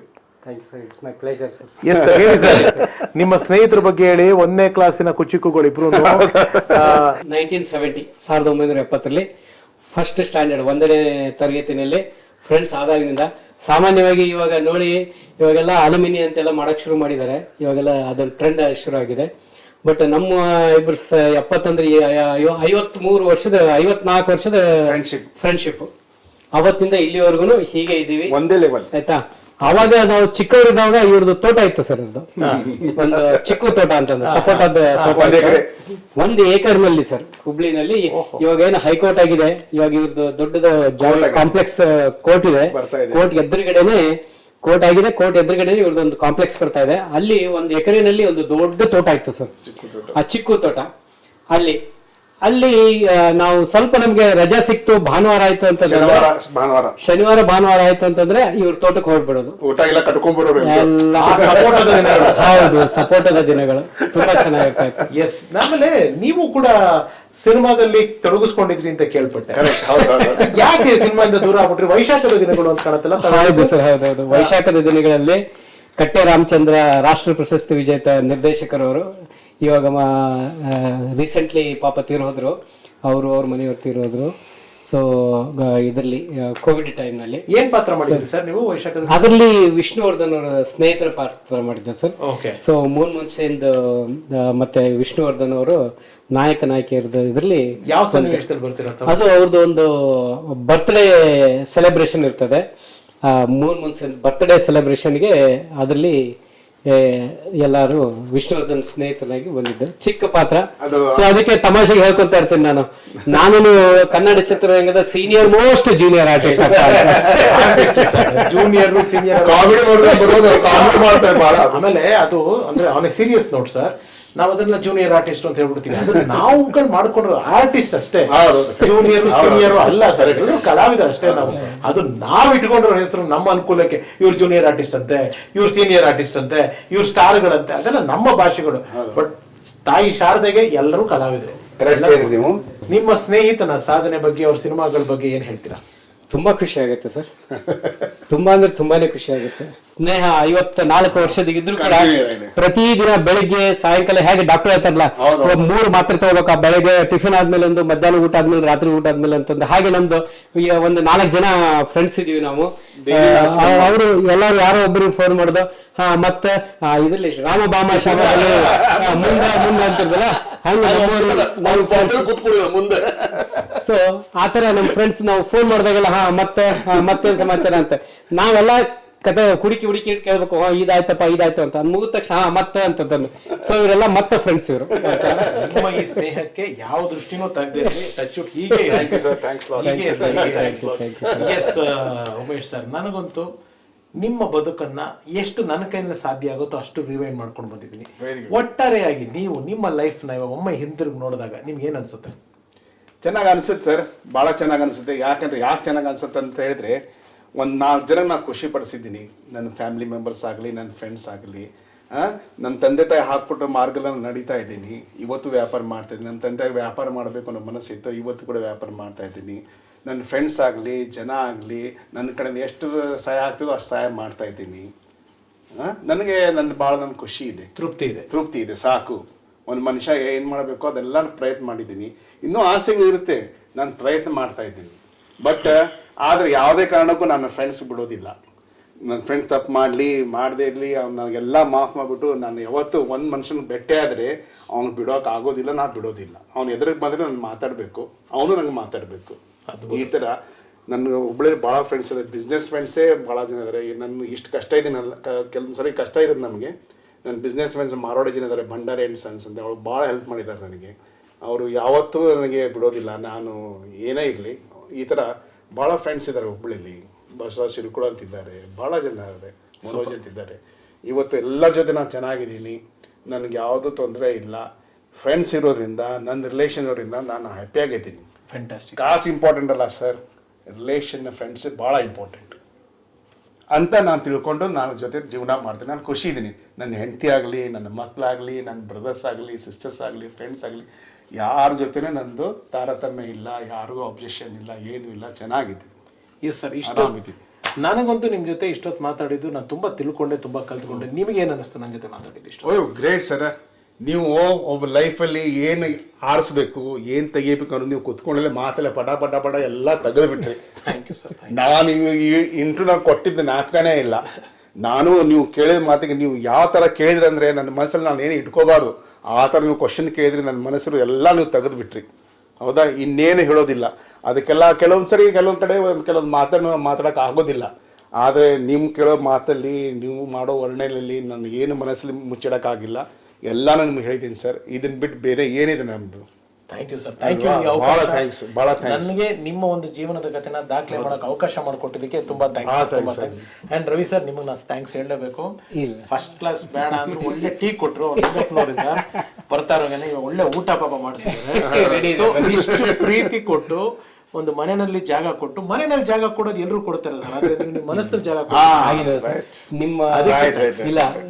ಆಕ್ಚುಲಿ ನಿಮ್ಮನ್ನ ನಾನು ಯೂಟ್ಯೂಬ್ ಅಲ್ಲಿ, ಆಮೇಲೆ ಚಲನಚಿತ್ರದಲ್ಲಿ, ಫಿಲ್ಮ್ನಲ್ಲಿ ಎಲ್ಲ ಬರೀ ಬೆಳ್ಳಿ ತೆರೆ ಮೇಲೆ ನೋಡಿದ್ದೀನಿ, ಆಮೇಲೆ ಟಿವಿ ಸ್ಕ್ರೀನ್ ನಲ್ಲಿ ನೋಡಿದ್ದೀನಿ. ಇವತ್ತು ನಮ್ಮ ಮನೆಯಲ್ಲಿ ಒಂಥರ ಬಯಸದೆ ಬಂದ ಭಾಗ್ಯ ನಿಮ್ ಜೊತೆಗಿತ್ತು. ಸೊ ಊಟ ಅಂತ ನನಗೆ ಯಾರೇ ಕರೀಲಿ ಸರ್, ನಾನು ಹೋಗ್ತೀನಿ. ನಾನು ಅದನ್ನ ದಿಕ್ಕಾವಗಳೇ ಮಾಡಲ್ಲ. ಊಟ ಏನ್ ಕೊಟ್ರು ತಿಂತೀನಿ. ನನಗೆ ಇಷ್ಟ ಸರ್ ಊಟ. ನಾನು ವೆಜಿಟೇರಿಯನ್. ನಾನು ಏನ್ ಆ ತರದ್ ಕೊಟ್ರು ತಿಂತೀನಿ. ಅಷ್ಟು ಪ್ರೀತಿಯಿಂದ ನೀವು ನಿಮ್ಮ ಕಡೆ ಊಟ ಮಾಡಿಸಿದ್ರೆ ಅಂದ್ಮೇಲೆ ತಿಂದಿರಕ ಥ್ಯಾಂಕ್ ಯು. ಈ ಅವಕಾಶ ಕೊಟ್ಟಿದ್ದಕ್ಕೆ ಮೇಡಮ್ಗೆ, ಮಗಳಿಗೆ. ಸಂದರ್ಶನ ತುಂಬಾ ಚೆನ್ನಾಗಿತ್ತು. ನೀವು ಮಾಡಿರೋ ನಿರೂಪಣೆ, ಸಂದರ್ಶನ, ಇಂಟರ್ವ್ಯೂ, ಇದು ಎಲ್ಲನೂ ತುಂಬಾ ಅಚ್ಚುಕಟ್ಟಾಗಿ, ಯಾವುದೇ ಒಂದು ನ್ಯೂನ್ಯತೆ ಇಲ್ಲದೇನೆ ಒಂದು ಸರಾಗವಾಗಿ ಚೆನ್ನಾಗಿ ಮಾಡಿದ್ವಿ. ತುಂಬಾ ಥ್ಯಾಂಕ್ ಯು ವೆರಿ ಮಚ್. ನಿಮ್ಮ ಪ್ರೊಫೆಷನ್ ಹೀಗೇನೆ ಇನ್ನೂ ಮುಗಿಲತ್ತರಕ್ಕೆ ಹೋಗ್ಲಿ ಅಂತ ನಾವು ಬಯಸ್ತೀವಿ. ಇನ್ನೊಂದು ಸರ್ ಮಾತಾಡಿದ್ರಿ ಸರ್, ನೀವು 3 ಫಿಲ್ಮ್ ಡೈರೆಕ್ಷನ್ ಮಾಡಿದ್ರಿ. ದೊಡ್ಡ ವಿಚಾರ ಮಾಡಿಲ್ಲ. ನಮ್ಮಂತ ಆರ್ಟಿಸ್ಟ್ಗಳಿಗೆ, ಇಂಡಸ್ಟ್ರಿಗೆ, ಜನಕ್ಕೆ ತೋರಿಸ್ಬೇಕು ಅನ್ನೋದು ದೊಡ್ಡ ಮನಸ್ಸು ಮಾಡಿಲ್ಲ. ಅದು ಬಹಳ ಇಂಪಾರ್ಟೆಂಟ್.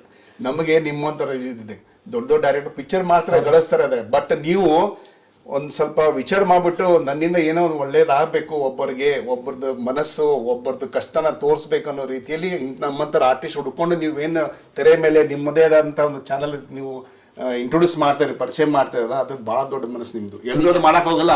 ಯಾಕಂದ್ರೆ ನೀವು 3 ಪಿಕ್ಚರ್ ಪ್ರೊಡ್ಯೂಸ್ ಮಾಡಿದ್ರೆ ನಿಮ್ಗೆ ಅವಶ್ಯಕತೆ ಇಲ್ಲ. ಆದ್ರೂ ನೀವೇನು ಮನಸ್ಸು ಬಿಟ್ಟು ನಮ್ಮಂತರ ಆರ್ಟಿಸ್ಟ್ ಕರೆಸ್ಬಿಟ್ಟು ಇವತ್ತು ಇಂಟರ್ವ್ಯೂ ಮಾಡಿದ ಜನಕ್ಕೆ ಇಂಟ್ರೊಡ್ಯೂಸ್ ಮಾಡಿದ್ರೆ ಅದು ನಮ್ಮ ಭಾಗ್ಯ. ಅಯ್ಯಯ್ಯೋ, ದೊಡ್ಡ ಹೇಳ್ತಾನೆ ಸರ್. ನನ್ ನಿಮ್ಮಂತ ಕಲಾವಿದರನ್ನ, ನಿಮ್ಮಗಳ ಎಲ್ಲ ಚಿತ್ರಗಳು ನೋಡ್ಕೊಂಡು ಬೆಳೆದಿರೋ ನನ್ನಂತ ತುಂಬಾ ಜನ ಇರ್ತಾರೆ ಸರ್. ಅವ್ರಿಗೆ ಇವತ್ತಿನ ನಿಮ್ಮನ್ನ ಪರಿಚಯ ಮಾಡಿಸ್ಕೊಡ್ಬೇಕು ಅನ್ನೋದಷ್ಟೇ ನನ್ನ ಉದ್ದೇಶ. ಯಾಕೆಂದ್ರೆ ಇವತ್ತು ನಡೀತಿರ್ಬೇಕಾದ್ರೆ ನಾಣ್ಯ, ಏನು ಇಲ್ದಿರ್ಬೇಕಾದ್ರೆ ಶೂನ್ಯ ಅಂತಾರೆ. ಸೊ ನನಗೆ ನಡೀತಿರ್ಬೇಕಾದ್ರೆ ನಾಣ್ಯ ಬೇಕು ಬೇಡ ಅನ್ನೋ ಪ್ರಶ್ನೆ ಅಲ್ಲ. ಬಟ್ ನನಗೆ ಒಂದು ಕಾಲದಲ್ಲಿ ಸಾಧನೆ ಮಾಡಿ ಹೋಗಿರೋರ್ನ ತೋರಿಸ್ಬೇಕು ಅನ್ನೋದು ನನ್ನ ಆಸೆ. ಅದಕ್ಕೆ ಸಹಕಾರ ಮಾಡಿದ್ದಕ್ಕೆ thank you so much sir. Thank you sir. Thank you sir. So ಸ್ನೇಹಿತರೆ, ಇದಾಗಿತ್ತು ನಮ್ಮ ಉಮೇಶ್ ಸರ್ ಅವರ, ನಮ್ಮ ಚಂದ್ರಮೌಳಿ ಅವರ ಜೀವನದ ಕಥೆ. ನಿಮಗೆ ಖುಷಿ ಕೊಟ್ಟಿದೆ ಅಂತ ತಿಳ್ಕೊಂಡಿದ್ದೀನಿ. ಮತ್ತೊಮ್ಮೆ ಸಿಹಿ ಕೈ ಚಂದ್ರು ಅವ್ರಿಗೆ, ನಮ್ಮ ರವಿ ಸರ್ಗೆ ನನ್ನ ಹೃದಯಪೂರ್ವಕವಾದ ಒಂದು ಥ್ಯಾಂಕ್ಸ್ ನ ಹೇಳ್ತಾ, ಈ ಮಾಡೋದಕ್ಕೆ ಅವಕಾಶ ಮಾಡಿಕೊಟ್ಟಿದ್ದಕ್ಕೆ, ಹಾಗೆ ಇಷ್ಟೊತ್ತು ಕಾರ್ಯಕ್ರಮ ನೋಡಿದ ತಮಗ್ ಕೂಡ ನಾನು ಹೃದಯಪೂರ್ವಕವಾದ ನಮಸ್ಕಾರಗಳನ್ನ ತಿಳಿಸ್ತಾ ಇದ್ದೀನಿ. ಮತ್ತೆ ಮುಂದಿನ ಸರಣಿನಲ್ಲಿ ಮತ್ತೊಬ್ಬ ವಿಶೇಷವಾದ ಅತಿಥಿಯೊಂದಿಗೆ ನಿಮ್ಮನ್ನು ಭೇಟಿ ಆಗ್ತೀನಿ. ನಿಮ್ಮೆಲ್ಲರಿಗೂ ಗೊತ್ತು, ಈ ಸರಣಿ ಮಾಡಬೇಕಾದ್ರೆ ನಿಮ್ಮ ರಘುರಾಮ್ ಮುಖಕ್ಕೆ ಬಣ್ಣ ಹಚ್ಚಲ್ಲ, ಬಣ್ಣದ ಮಾತಾಡಲ್ಲ. ಆದರೆ ಬಣ್ಣದ ಲೋಕದ ಅಪರೂಪದ ವ್ಯಕ್ತಿಗಳನ್ನ, ಸತ್ಯಗಳನ್ನ, ಸಾಧಕರನ್ನ ಎಲ್ಲೇ ಇರಲಿ ಹೋಗಿ ಹುಡುಕಿ ಹೆಕ್ಕಿ ಅವರ ಜೀವನದ ಕಥೆನ ನಿಮ್ಮ ಮುಂದೆ ದಾಖಲಿಸೋದನ್ನ ಮರೆಯೋದಲ್ಲ ಅಂತ ಹೇಳ್ತಾ ಈ ಸರಣಿ ಮುಕ್ತಾಯ ಮಾಡ್ತಾ ಇದ್ದೀನಿ. ನಮಸ್ಕಾರ.